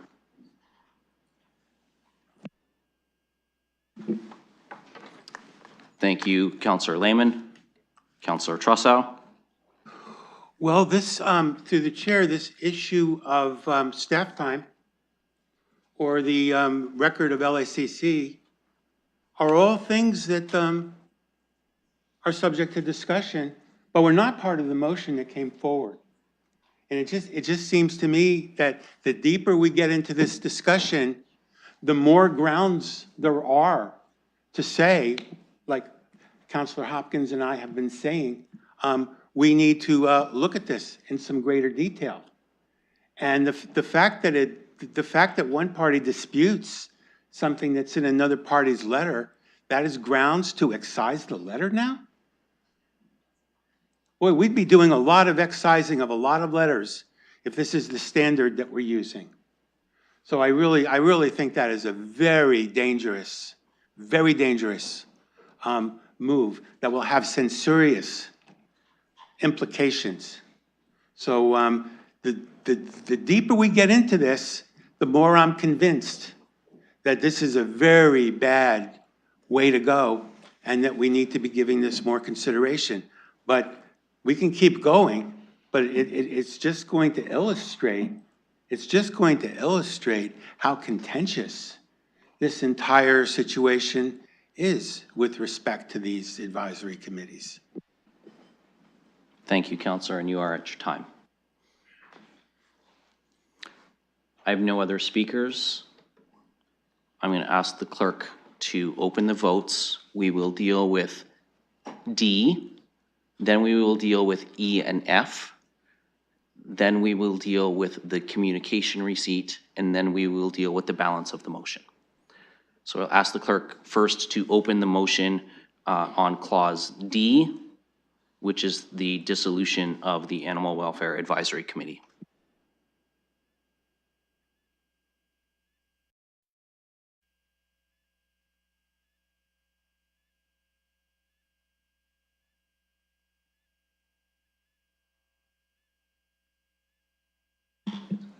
Closing the vote, motion carries 11-2. Now I'll ask the clerk to open the motion on E and F, and this is the dissolution of the Ecological Community Advisory Committee and the Integrated Transportation Advisory Committee into the reference table and working group.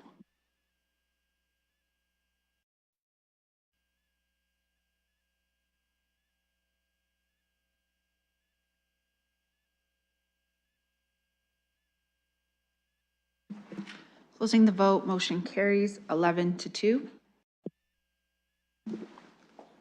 And now I will ask the clerk to open the vote on the motion with respect to the receipt of the communication dated November 17th from Ms. Blosh.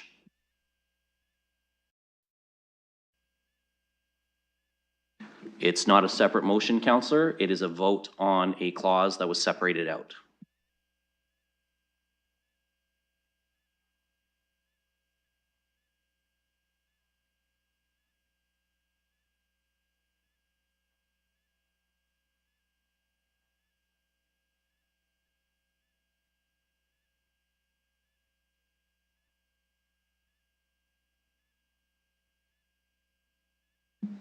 Closing the vote, motion carries 7-6. And the final vote is that the balance of the motion be approved, and I will ask the clerk to open the vote on that now.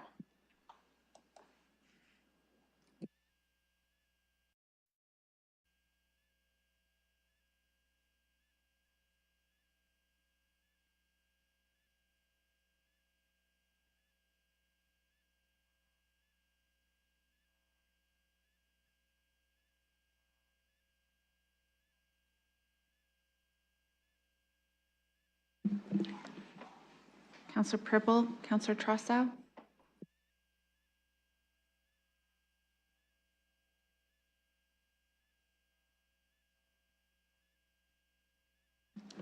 Closing the vote, motion carries 12-1. Okay, Councillor Hopkins, you had indicated you wanted to move a motion to hear delegation, so I'm going to go to you now for that. Yes, I would like to move the delegation request from Brendan Samuels. And do we have a seconder for that? Councillor Rahman. So we'll get the clerk to open the vote on that.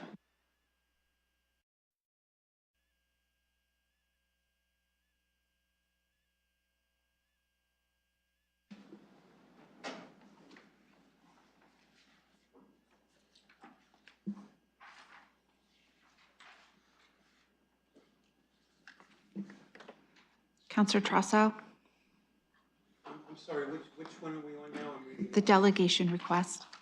I vote yes. Closing the vote, motion carries 12-1. Mr. Samuels, welcome. I know you've done this before, so I know you know how it goes. You have 5 minutes when you're ready to begin. I have to respond to something that's in the. Counselor Trossau? Yeah, it says nay, Trosso, and I think I voted yes on Mr. Samuel's delegation.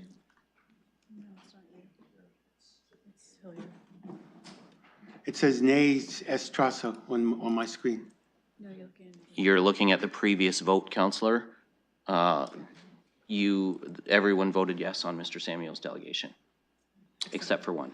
That was not you.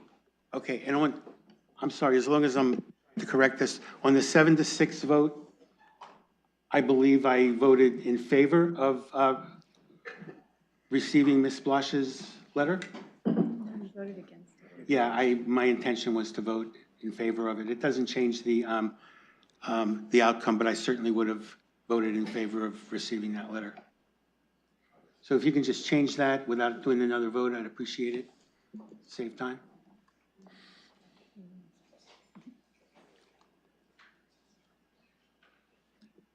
If you want that change, Counselor, we do have to do a reconsideration.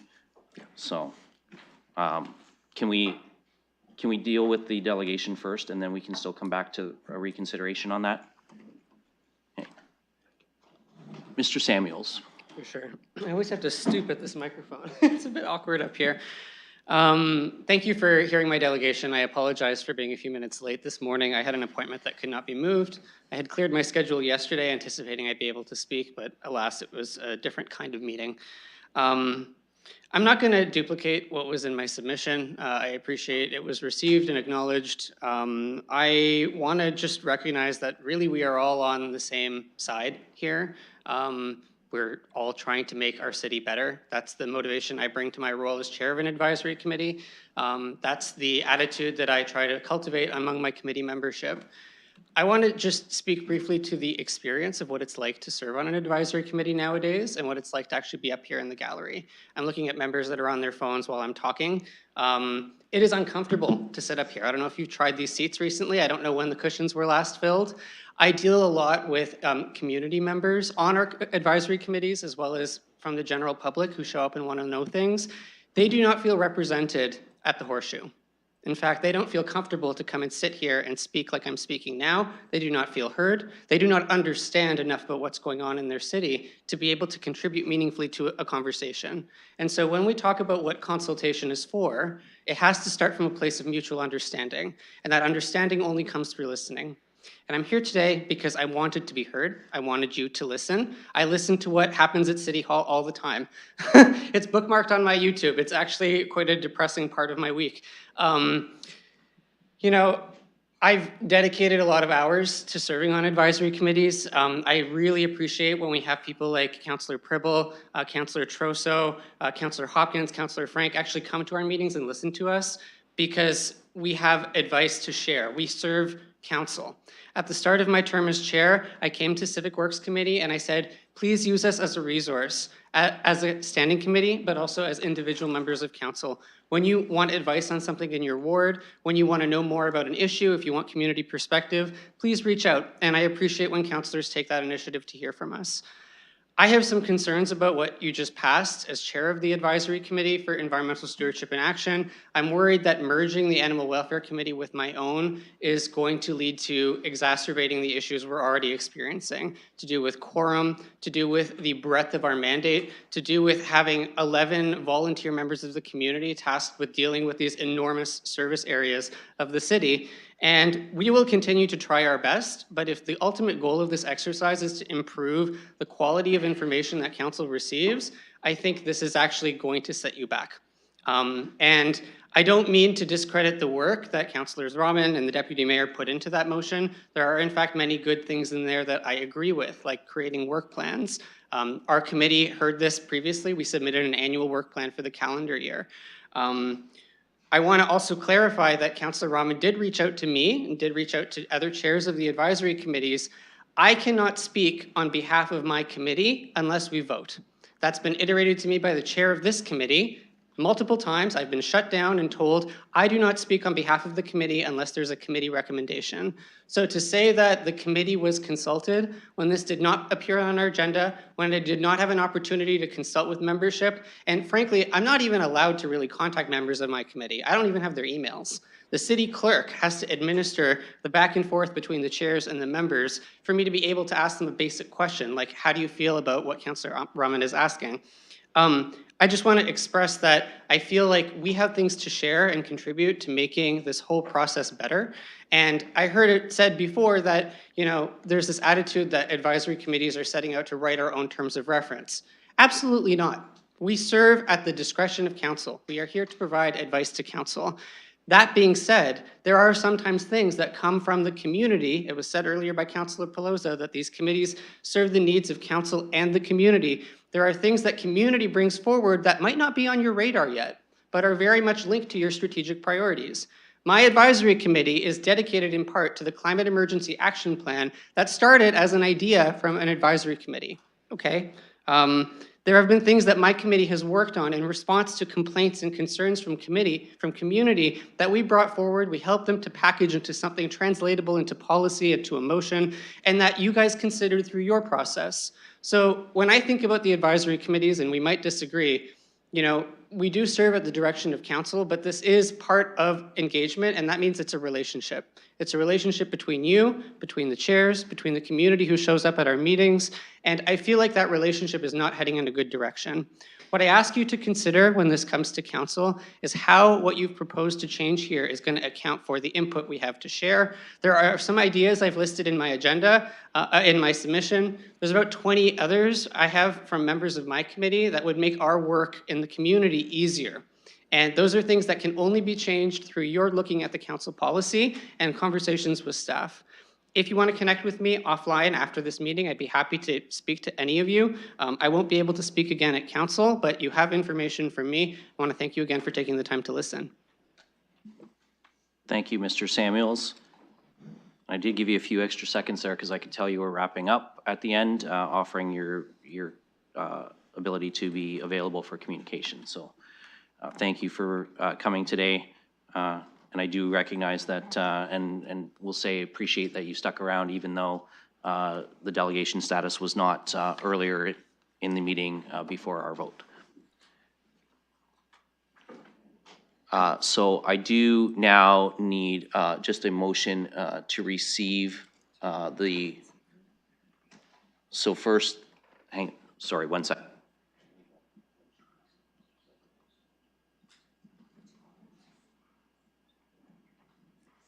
Okay, so we do need now, because this was dealt with as an item after the vote, we do need a motion to receive Mr. Samuel's delegation presentation. So we'll look for a mover and a seconder for that, Councillor Hopkins and Councillor Lehman. So we'll get that open in just a moment.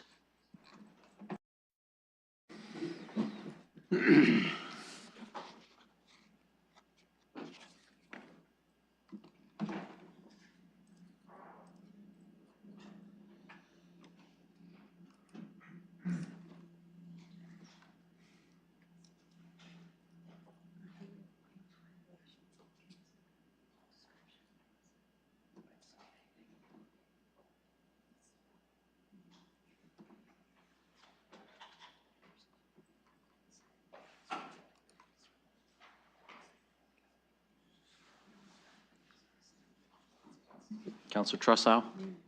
I vote yes. Oh, your mic is on. Closing the vote, motion carries 13-0. Okay, colleagues, now we have a motion to reconsider the vote on the communication from Ms. Blosh. That has been requested by Councillor Trussow. Can I have a mover and a seconder for that, please? Moved by Councillor Hopkins and seconded by Councillor Trussow. And we will open the vote on reconsideration. To recognize. Okay, and this only needs a simple majority.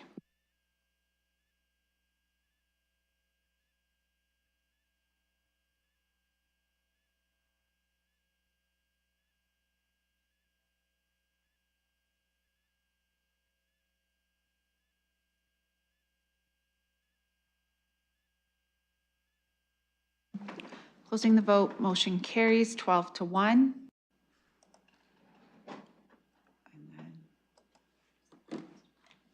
Okay, so now we can open the vote to receive the communication again.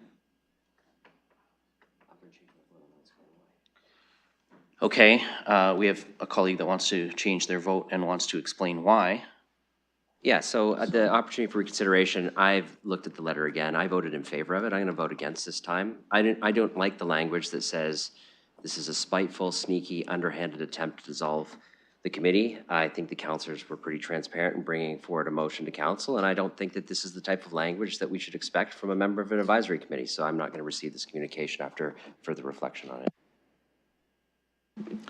Thank you, Mayor Morgan. I will ask the clerk to open the vote.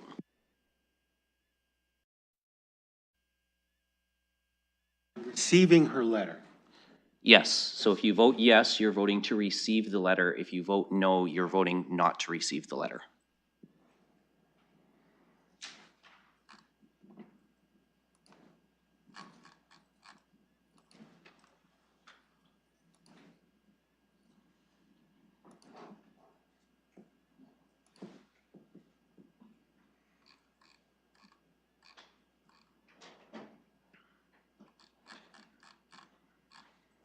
Councillor Trussell, the clerk needs your mic.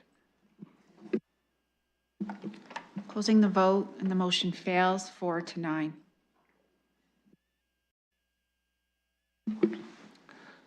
Okay, colleagues, moving on, we have one more item on our agenda. The last item is the amendments to council procedure bylaw motion. This was submitted by myself and other committee chairs. We also have a request for delegation status from Mr. Wallace, who has now left. I'm just going to check and see if he's online. I do not see him online.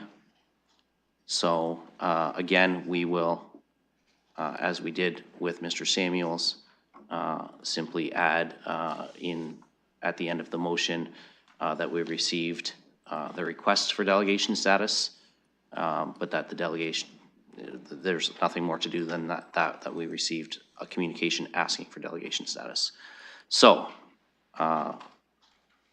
on the item that's on the floor, I'm going to look to see if any of my colleagues want to put that on the floor. Councillor Rahman. So that's moved by Councillor Rahman and seconded by Councillor Lehman. So 4.6 is now on the floor for debate and discussion.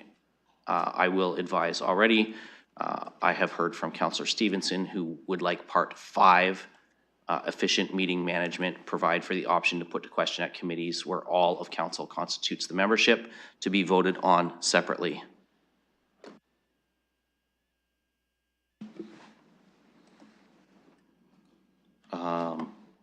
Just before I go to the speakers list, which I don't have one yet, but I'm going to ask Councillor Lehman to take the chair for a moment.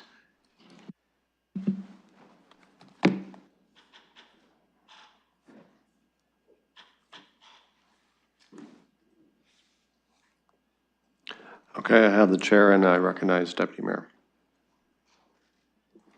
Thank you. So with apologies to colleagues, I'm going to ask for your indulgence to consider a part 6, and this is in consultation with the clerk, but it would simply allow for them to bring everything to the appropriate meeting. If we approve this at council, then it would come to a December 17th council meeting. This is with respect to our meeting, our 2025 meeting calendar, which we have approved that the clerk has to bring back a draft for our final approval, but we have approved the constituency week model in that calendar. However, I do want to move that part 6, that the approved 2025 meeting calendar be amended by rescheduling the November 11th, 2025 meeting of Planning and Environment Committee to November 12th, and the November 12th meeting of the Audit Committee be rescheduled to November 19th. And if I have a seconder for that, I will speak to the reason for bringing that forward. Okay, I'll look for a seconder for that. Councillor McAllister seconds. I'll go to you, Deputy Mayor. Thank you, Mr. Presiding Officer. So this is just coming, trying to be proactive for next year. That I had some feedback from some folks in the veterans community that they were not happy that a committee meeting, a standing committee meeting on Remembrance Day prevented a couple members of council from attending ward level Remembrance Day services that they were hoping to have their councillor at. They're by no means asking us to not have City Hall open on Remembrance Day. They are simply asking that we don't schedule standing committee meetings on that date so that councillors are able to attend ceremonies. So that's the reason I'm adding this amendment because it is related to the council policy and procedure bylaw. This would allow the clerk to do any bylaw changes approved today in one go rather than having to do it in multiple steps. So I'm asking for your support on that amendment. Okay, I'll look for other speakers on this amendment. Councillor McAllister.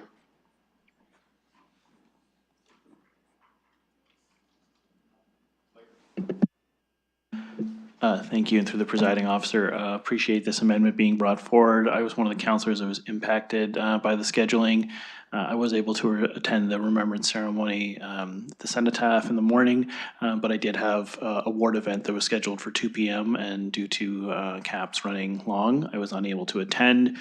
Thank you to the deputy mayor for attending in my absence, but I do think it would be respectful that we don't schedule meetings over potential ward events, especially on that day of remembrance. Thank you.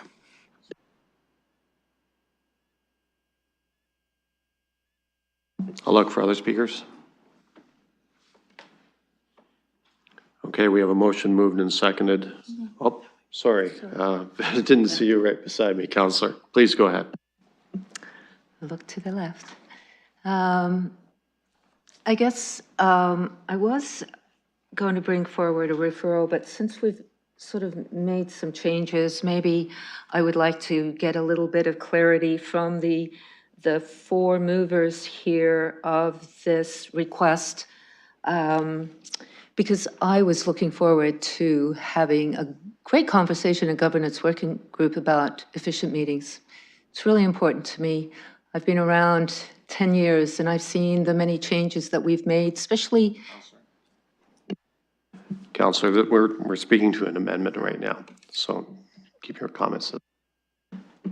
Sorry about that. Okay, this is just the amendment to change the 2025 calendar for November the 11th, changing for planning going to November 12th, the audit committee going from the 12th to the 13th, I believe. The clerk has nodded consent, so I'll look for any more comments or questions regarding the amendment. Okay, we've got a motion moved and seconded, so I'll call a vote just on the amendment.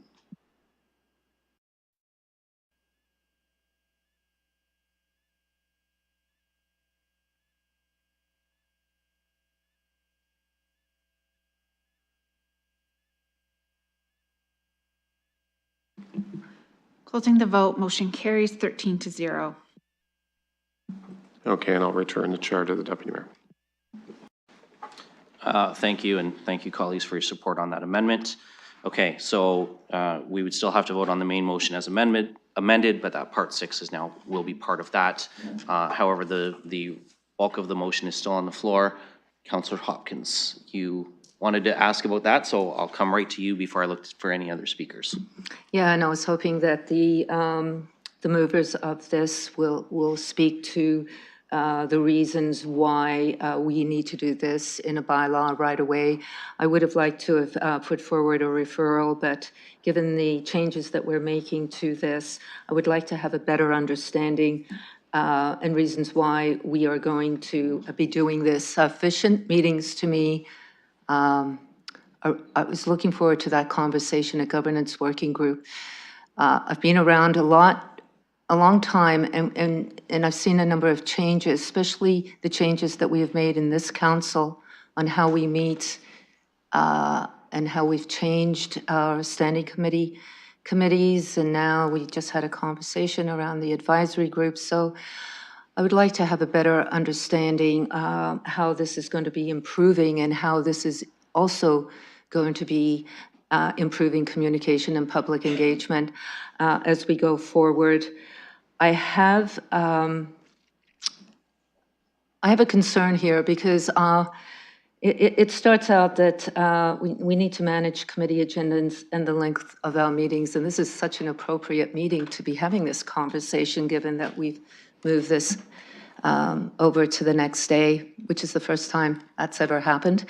But I've been accused of being part of these creating lengthy meetings. And I think we need to have a really good understanding what we are doing wrong. I'm really looking forward to understanding how this is going to improve. Again, I'm disappointed it's not at the governance working group for that conversation. I think we could sort of delve into a better understanding on how we can improve our meetings. But for someone that has is taking up a lot of time here, I need to be convinced that this is going to make a change in my behavior. Thank you. Okay, so there was a couple of different parts there, Councillor, and you had asked the movers if, and I think you meant the signatories of the letter, because we have one mover and seconder, but there were 4 signatories on the letter. So I will give those members an opportunity to respond if they so wish. But I'm first going to go to the clerk so that he can speak to the importance of clarifying on the delegations piece and why the clerks have actually worked with us to draft this language. So if I can go to Mr. Schultes first. Thank you, through the chair. Delegations currently in the council procedure bylaw, they don't speak to a linkage to meeting agenda items. And for clarity, it would be very helpful to have clear wording which links the delegation request to an item on the agenda. If council wishes to not proceed with that direction, certainly we can continue as we have. However, it would be helpful to the clerks when we're receiving these requests, when we're putting it on the agenda, to be able to communicate effectively to submitters, as well as to keep our agendas tight to the topics that are put on the agenda relevant to the committee. And I will look now, Councillor Rahman, Councillor Lehman, Councillor Pelosa. I'll give any one of you an opportunity from the perspective of signatories, if you'd like to offer a comment. Councillor Lehman. Sure, this is not directed at all to any members of council. This is just to provide clear, a clear outline to those communicating with us, whether it's delegations or communications petitions. And quite frankly, I think that helps those folks that are communicating with council or with committees. Because, you know, as was mentioned, for the average person out there who's not used to the workings of municipal government, it can be a little daunting. And I think providing some sort of structure and focus to their communications will help them deliver their message in the most effective manner.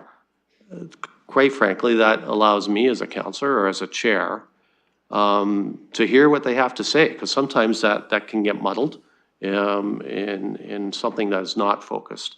So that's the position I am on. I think it's relating to number 1 and number 2. For sure, not any particular councillor here. We all know how to communicate, so that's where I'm coming from. Councillor Rahman or Pelosa, did you want to respond to Councillor Hopkins' question as well? Seeing a no from Councillor Rahman. Councillor Pelosa, did you want to comment? Yeah, thank you for the question. Just as a committee chair of various committees, just looking for those efficiencies and clarity of process and procedure for the public. Sometimes they'll come in and ask for delegation status on our agenda, but there's nothing on it. And I know some council members, I would say all of us, are really happy when the public shows up and wants to hear from them. But if there's nothing on the agenda, it creates more confusion than not of, is that report coming? Did that report already come? Is there a more appropriate time to hear them? And that's the question of, well, maybe we hear them today and then at a future PPM, or so just making sure that the processes are there. As for members of council serving on standing committees, in addition to SPPC, I think that one speaks for itself. And sometimes the question of council, procedurally, we can put the question, but currently per our procedural bylaw, that does not exist at committee. Also at committee, conversations go for more than the 5-minute speaking allotment, and allowing for guest counselors and standing committee members, those conversations can become drawn out and not necessarily germane to the conversation at hand. So just looking to see if that would help efficiencies at those committee meetings. Thank you. Thank you, Councillor Pelosa. Since the question was directed to those who signed the letter, I'm not going to go to any of those to chair. Mayor Morgan, can I ask you to take the chair just so that I can provide my response, please? Yes, I will take the chair, and I'll go to the deputy mayor for the response. Thank you. So I would say I don't think that this precludes ongoing discussion at governance working group around other ideas for efficient meetings. I think that that can continue to happen. For me, I think that these 5 clauses here, notwithstanding the 6th one that we added, you know, the option to put to question, we've heard that raised at committee many times before. I don't think that that needs a lengthy discussion. I think that's just an up and down vote for us. I think we can decide that today. In part 4, the standing committee service, we've encountered this twice now in the time I've been on council. I would just like us to fix that so that we are not treating SPPC as the only committee that councillors would serve on.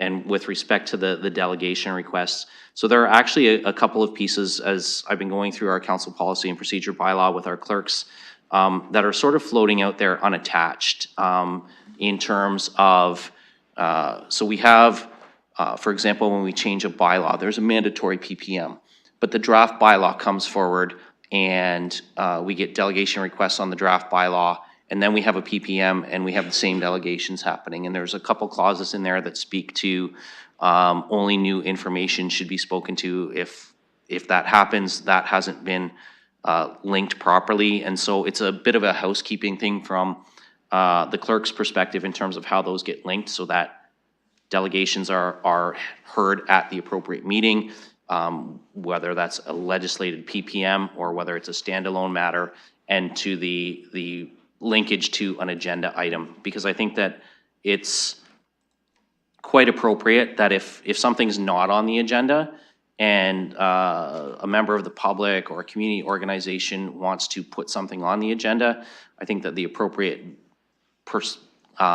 way to do that is to connect with a member of council who will add a communication as an added that delegation request can then be attached to. But right now, it's just floating out there with no way to actually link it to the agenda item.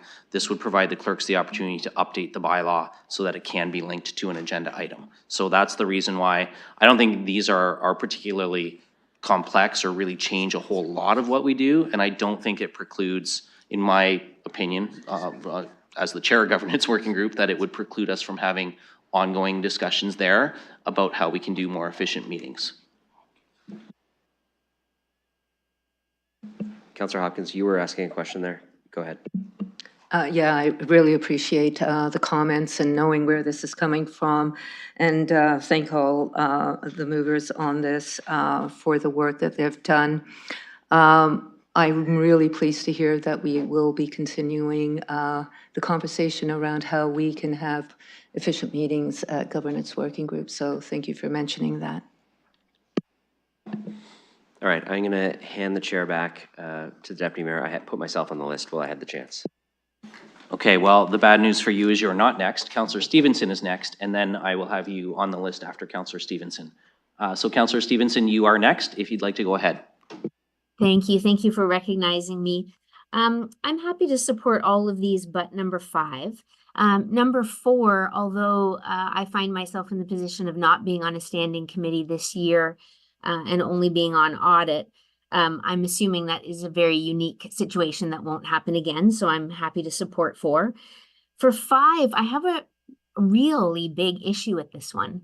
I have had colleagues put the question at council on an amendment that I've moved and not even had a chance to spoken to, even though I declared at the beginning that I wanted to speak last. And so council is one thing, but to do it at a committee of the whole where we're supposed to be a working group, this is the time to discuss and to debate. We've already limited talk to 5 minutes, so fellow councillors get a chance to, say whether or not a colleague gets to get is able to have an extra 5 minutes. So we already have that. To put the question at committee means that we would potentially be depriving a ward representative of voicing their on behalf of their elected rep. I'm having trouble speaking here, but councillors are elected by the people in their ward. And I don't understand under what circumstance we would deny that elected representative an opportunity to speak for their 5 minutes at a working standing committee. To say yes to this is to give colleagues the option to deny the people in that ward their voice. So I have a really big issue with that. I also wonder, I've heard a lot of comments in the last year, particularly about efficient meeting, but do we mean efficient meeting or do we mean short meetings? Because we have some very serious things going on.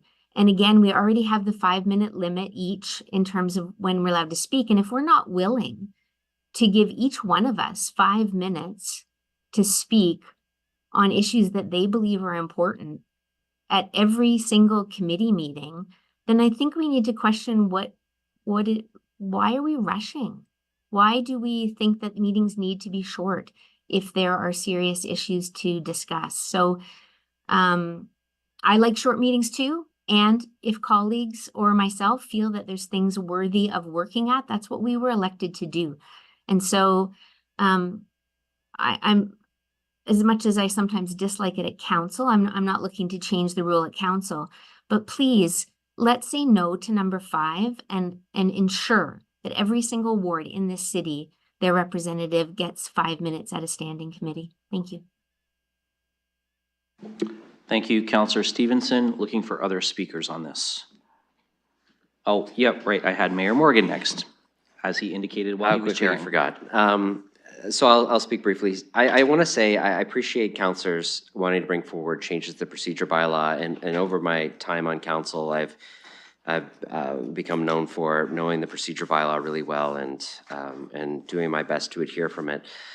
I would say, having chaired the number of meetings that I've had now, I would emphasize that although I can support the changes before us, the procedure bylaw is a tool. It's a tool that chairs and councils have to try to get through the meeting under a relatively fair understanding of the rules in which we would engage with each other. But following the rules to the T each and every time is not the goal of the meeting. The goal of the meeting is to have the dialogue and make the decisions that we need to make and represent the community in the way that we do.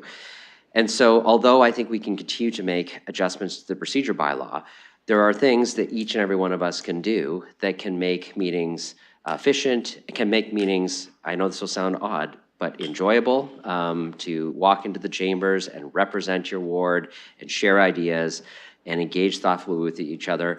And although we have a bunch of rules of decorum that we can follow and a bunch of procedures that chairs can rely on and councilors can rely on to move the meeting along, at the end of the day, how the meeting feels is going to be up to how each and every one of us show up in this room.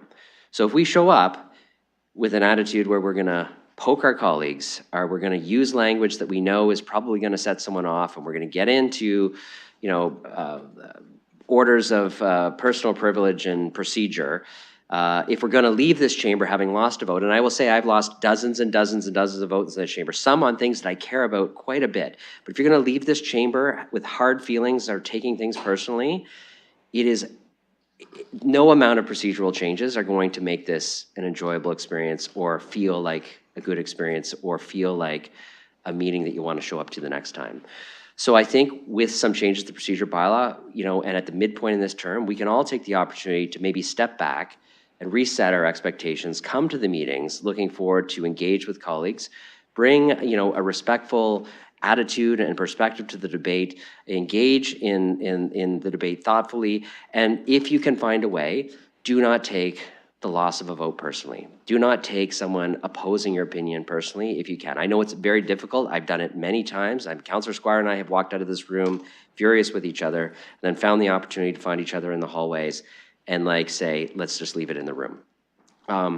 It will be a much more enjoyable next 2 years of the term if people can find a pathway to do that. That being said, the rules and procedures are tools that we have at our disposal that the chairs can use, but I think how a meeting feels and is run goes well beyond that, and I would encourage colleagues at the midpoint of the term to reflect on how maybe we can all approach future meetings in a different way with our perspectives, the way we approach discussions, and what we want to leave in this room when we walk out of it. So thanks for that.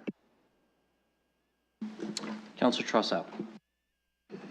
Yes, let me start by saying that putting aside items 4, which I sort of think is already our rule, but it just needs to be clarified that that's our rule, and 6, which is something I'd like to see voted on separately because I think that goes without saying. I really have some concerns about the rest of them. Once again, I believe that these would be would have been better to discuss these at the governance working group. Once again, I believe that we're undercutting the role of the governance working group. And communications, petitions, delegations. Well, with respect to delegations, the council always has the discretion as to whether or not to accept a delegation. So if we don't think a delegation is germane or relevant, or an appropriate use of time, we do not have to accept it. So I just don't think the Part B is at all helpful because we already have the. Am I out of order or something? Okay. I just feel that we already have the ability to not take delegations, and we can apply that pretty strictly. Don't be late. I mean, we can apply that very strictly. A, communications and petitions. When do members of the public get to send a communication or petition to this council? Do we really need to restrict that? Has it been a problem? Do we receive so many communications to say you can't do that? And yes, you could go through a council member, but what about allowing members of the public, our residents, our citizens, our taxpayers, to address this council directly? Do we really want to take that away? I don't think we do. That seems to be the direction we're going in. Efficient meeting management. That word efficient is really loaded. I get very frustrated with certain members of this council at some points, but they should have their say. And if their 5 minutes are up, we don't have to grant them additional time. Again, that's discretionary with members of this council. I have to agree with Councillor Stevenson on this one. I think the put the question can be used by the majority to stifle the voices of the minority. And I'm very, very concerned about that. I see this council today going in a direction that has me very, very worried. So as much as I would like to support 4 and 6, I guess I'll ask for those two to be voted on separately because I think that's fine. But I can't support the rest of it because I already think we have some safeguards in place to make sure that we don't abuse those things. I guess I should ask the clerk, is receiving communications and petitions a burden that needs to be addressed? So we will go to the city clerk. Thank you, through the chair. I suppose burden is subjective, but I'll do my best to answer the councillor's question. It depends on the item that is before the committee or council. That determines the level of communication that are submitted to the clerk's office. As members of council will recall, we have had, we being the municipality, have had some very contentious issues in which hundreds of pieces of communication were submitted. As a general matter, for non-contentious items, no, we do not receive a lot of communications. However, if council directs that we were to, if we were to include all communications, regardless if they are connected to an agenda, I suspect that that would change the page count and the information that is going to councillors with each agenda. And the items before committee and council would become lost within a very large number of communications. However, if that is the direction that council wishes to go, we're in your hands. So thank you, through the chair. I'm not hearing that it's been a problem, and I think the clerks are able to deal with this situation without further direction from council. So I'll certainly be voting against this motion, save 4 and 6. I suspect we can get into a long discussion about whether this should be sent to the governance working group. I suspect that motion would lose. I think it should be, but I'll spare everybody that exercise in the interest of an efficient meeting, because it's going to be noon soon. But I really think that this council is going in some directions that are directly contrary to our goal in the strategic plan to be a well-run city and to engage our constituents. So I'll leave it at that. I'll be voting in favor of 4 and 6. Once that's pulled out, I'll be voting against everything else. And I guess I have to raise the question, why do we have a governance working group? And I'll leave it at that. Looking for any other speakers?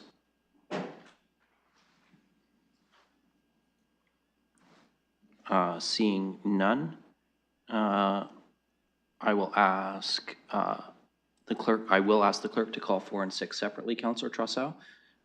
That's not a problem. We will call each one separately because the clerk's already been pulling them out. So we'll do 2 votes, and then we'll vote on the balance. And I will briefly ask Mayor Morgan to take the chair. I just want to provide one last thought on Part A. Okay, I'll turn it to the Deputy Mayor to make a final comment. Thank you. And with respect to communications and petitions, I do want to share my view in that the agenda that comes before a council for a standing committee meeting, for a council meeting, is based on the items that council itself has determined it will be dealing with through sometimes updates through and reports through civic administration, sometimes through items that we have put on the agenda ourselves. But I think it's very consistent with how the other 2 levels of government operate as well. You don't put an item on the agenda at the House of Commons or at Queen's Park by submitting a petition without a member of the legislature or parliament sponsoring that petition to come forward for the legislative body's direction. And I think being consistent ourselves with that same piece, I don't think communications and petitions represent the end-all, be-all of engagement. We've talked earlier today about things like Get Involved and Bang the Table and people's ability to send individual emails and all of those things. I think that there's lots of ways that can do that. And I don't think that anything in this precludes a councillor from receiving a petition and deciding to put an item on the added agenda or the regular agenda to say, I want to put this on the agenda for discussion. But I do think that it needs to come through that process of an elected member bringing it forward. Okay, I'll return the chair to the deputy mayor. I don't have anybody to add to the speakers list. Thank you for chairing that piece, your worship. And I believe the clerk has votes ready. So unless there are other speakers, we're going to start, and we'll start with 4, which is the standing committees, clarifying that standing committees are not in addition to SPPC, which is not clear in our current council policy and procedure bylaw. Then we'll deal with part 6, which is the Remembrance Day change to the calendar. Then we'll deal with the balance of the report. Councillor Rahman. Thank you, and through you, and just on part 4, I just wanted to remind my colleagues that we made some changes to the councillor role description, and in it we actually did stipulate this exactly, where we said that councillors would serve on standing committees of council with an expectation that you're ready, willing, and able to serve on each of these committees during your term, and then separate bullets serve on strategic priorities and planning, committee of the whole, or sorry, policy, committee of the whole, and attend both committee and council meetings. So I see this as alignment, and I think it's important that we do that. Thank you. And Councillor Stevenson, I saw your hand go up as well. Yes, you were going to allow me to vote separately on 5 as well? Yes, sorry, I didn't say that, but the clerk has that set up in eScribe that way. Okay, so we will begin, and we're just going to go in numerical order here. So we will ask the clerk to open the vote on part 4 first. This is standing committee service.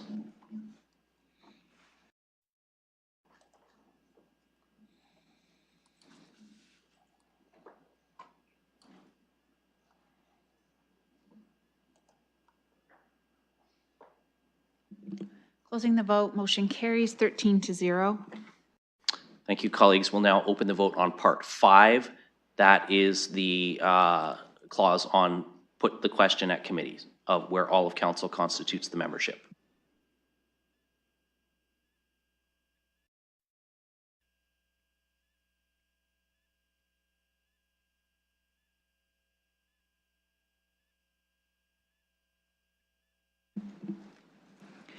Closing the vote, motion carries 8-5. And now we will open the vote on part 6. That's with respect to no standing committee meetings on Remembrance Day.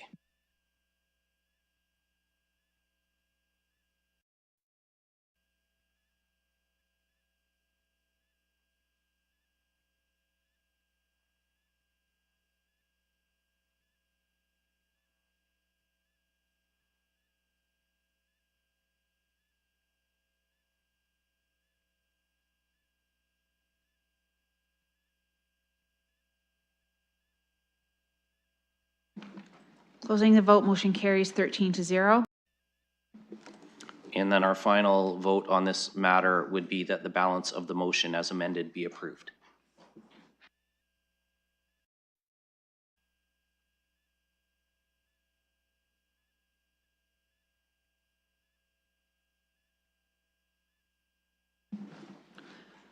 Closing the vote, motion carries 11-2. Okay, colleagues, that includes our items for direction section of our agenda. Under deferred matters, additional business, Councillor Stevenson, we don't really have inquiries at committee, but this does relate to a deferred matter. So you had a question that you wanted to ask, and I'm just going to go to you to ask that question. Thank you. Yes, I was just looking for an update on the Code of Conduct review that was passed at SPPC on May 7th. And we'll go to the clerk on that.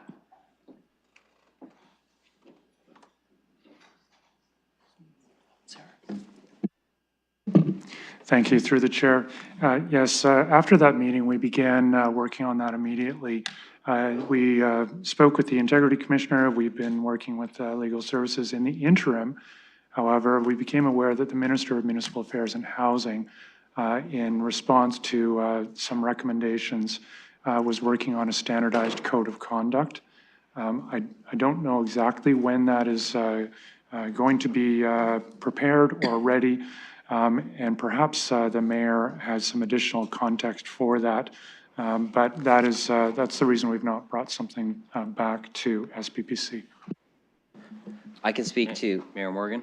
of course, thanks for recognizing me. I can speak to what I know of the province's process for common code of conduct.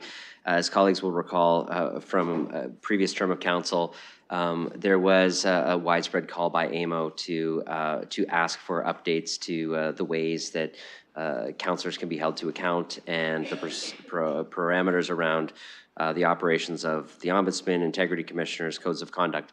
That was a common AMO position. What ended up happening with that is the Premier ended up asking I believe their Integrity Commissioner to bring forward a series of recommendations based on the feedback that had been given by a number of municipalities as well as other organizations. The Commissioner provided that feedback to the Premier in a report that I think is a public report on September 30th. Within that structure, the Premier had indicated that then they would work towards bringing forward those recommendations in some form through government legislation. Some of the recommendations include that the ministry should create a single standardized code of conduct for all municipalities. So in other words, any work that we would do on updating our code of conduct would likely be overridden by the bringing forward of a common standard code of conduct across the province that the government is now actively considering and bringing forward in legislation. There were a number of other recommendations within that report that the Provincial Integrity Commissioner had, including that Integrity Commissioners should maintain a central database of all inquiries. The ministry should maintain a registry of all the Integrity Commissioners because they're hired individually by municipalities. There's considerations for the establishment of a singular province-wide annual report on this. Standard processes for Integrity Commissioners' investigations so that it's not up to each of the Integrity Commissioners in the way that they do that, but essentially a standardized process.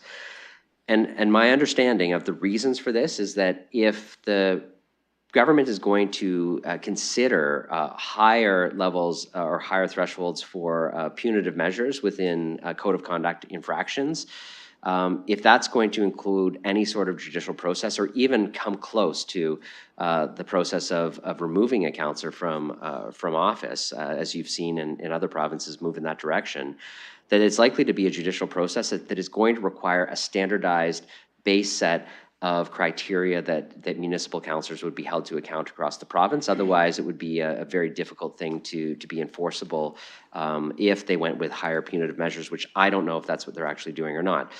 But all this to say, it's expected that the government will bring forward pieces of this. I'm not sure if it'll be all of the Integrity Commissioner's recommendation, but the part that probably will come forward is the idea of a standardized code of conduct for all municipalities, which would essentially create challenges for any sort of code of conduct changes we made, because we'd be likely automatically required to standardize, or our code of conduct would be deemed not in effect anymore, and the provincial-wide one would be the basis of reviews from that point forward. So that's what I know. It's not all of the information, but I hope that's helpful to the councillor's question. Councillor Stevenson. Thank you. Well, with all due respect, I had a very serious issue with a code of conduct complaint last December. I raised that to my colleagues. In council, it was recommended that I had other paths to take, which would be a judicial review or the ombudsman. I came forward with the judicial review. Council was not even willing to discuss it. That code of conduct complaint from last December is currently being investigated by the Ontario Ombudsman. I filed it in June and they are still working on it. I have had 6 code of conduct complaints since. And although most of them have been dismissed, and including the ones where people go public, like the women's agencies, those have all been dismissed. But it has been a very difficult process, very inconsistent. And the reason that I brought it forward, and the reason that I asked council to support the review of the protocol, was to protect councillors from a process that is unfair. And so we have a process. The Integrity Commissioner said it's not workable. they're not using it or they use it inconsistently. So if council isn't going to take that into consideration when the integrity commissioner brings forward reports, then it was only reasonable for me to say, let's get clear on the protocol so that a counselor, a duly elected counselor, has some awareness of what the methodology is going to be when complaints are submitted. So, that May 7th SPPC, it was approved at the next council meeting. And what was said at the SPPC was that an aggressive timeline would be sought and it would be about two cycles. It's been 8 cycles. And when I ask now, I'm being told, well, we're basically not going to do it. And I think, again, I'm confused as to how that doesn't come forward to council for our decision, because I am a counselor that is continuing to have to deal with this. And the residents in my ward are being less served because I am having to spend so much time trying to follow a protocol that is not always being followed by the integrity commissioner. So I'm very confused by this and why no one has come to talk to me to address the concerns. I am a female woman in politics, and I have been under attack, and no one in civic administration there's been nothing to address my concerns. I've gone through the proper procedure to have it recognized by council, and it was a direction of council to civic administration.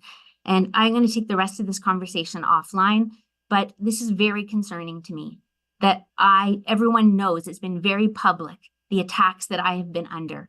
And I have asked for the decency of knowing what the policies are and what I can expect from the integrity commissioner and from council as to how to address the attacks on me. So I'm going to follow up with this offline, but I find this to be incredibly disrespectful to me and to the residents that I serve. Okay, thank you, Councillor Stevenson, and I'll recognize that as that was an update to something on the deferred matters list, that you're taking that offline and maybe bringing forward some direction at council or at a future meeting based on what you've heard. So we'll my understanding is there. Yeah, my understanding is there are no deferred item list for SPPC, which is another huge issue for me. So I'll be addressing that as well. Okay, thank you. We have no items for confidential session. We therefore just need a motion to adjourn. Moved by Councillor Cuddy and seconded by Councillor McAllister. And we can do this one by hand. All in favor? Motion carries. Thank you, colleagues. Have a good rest of your day.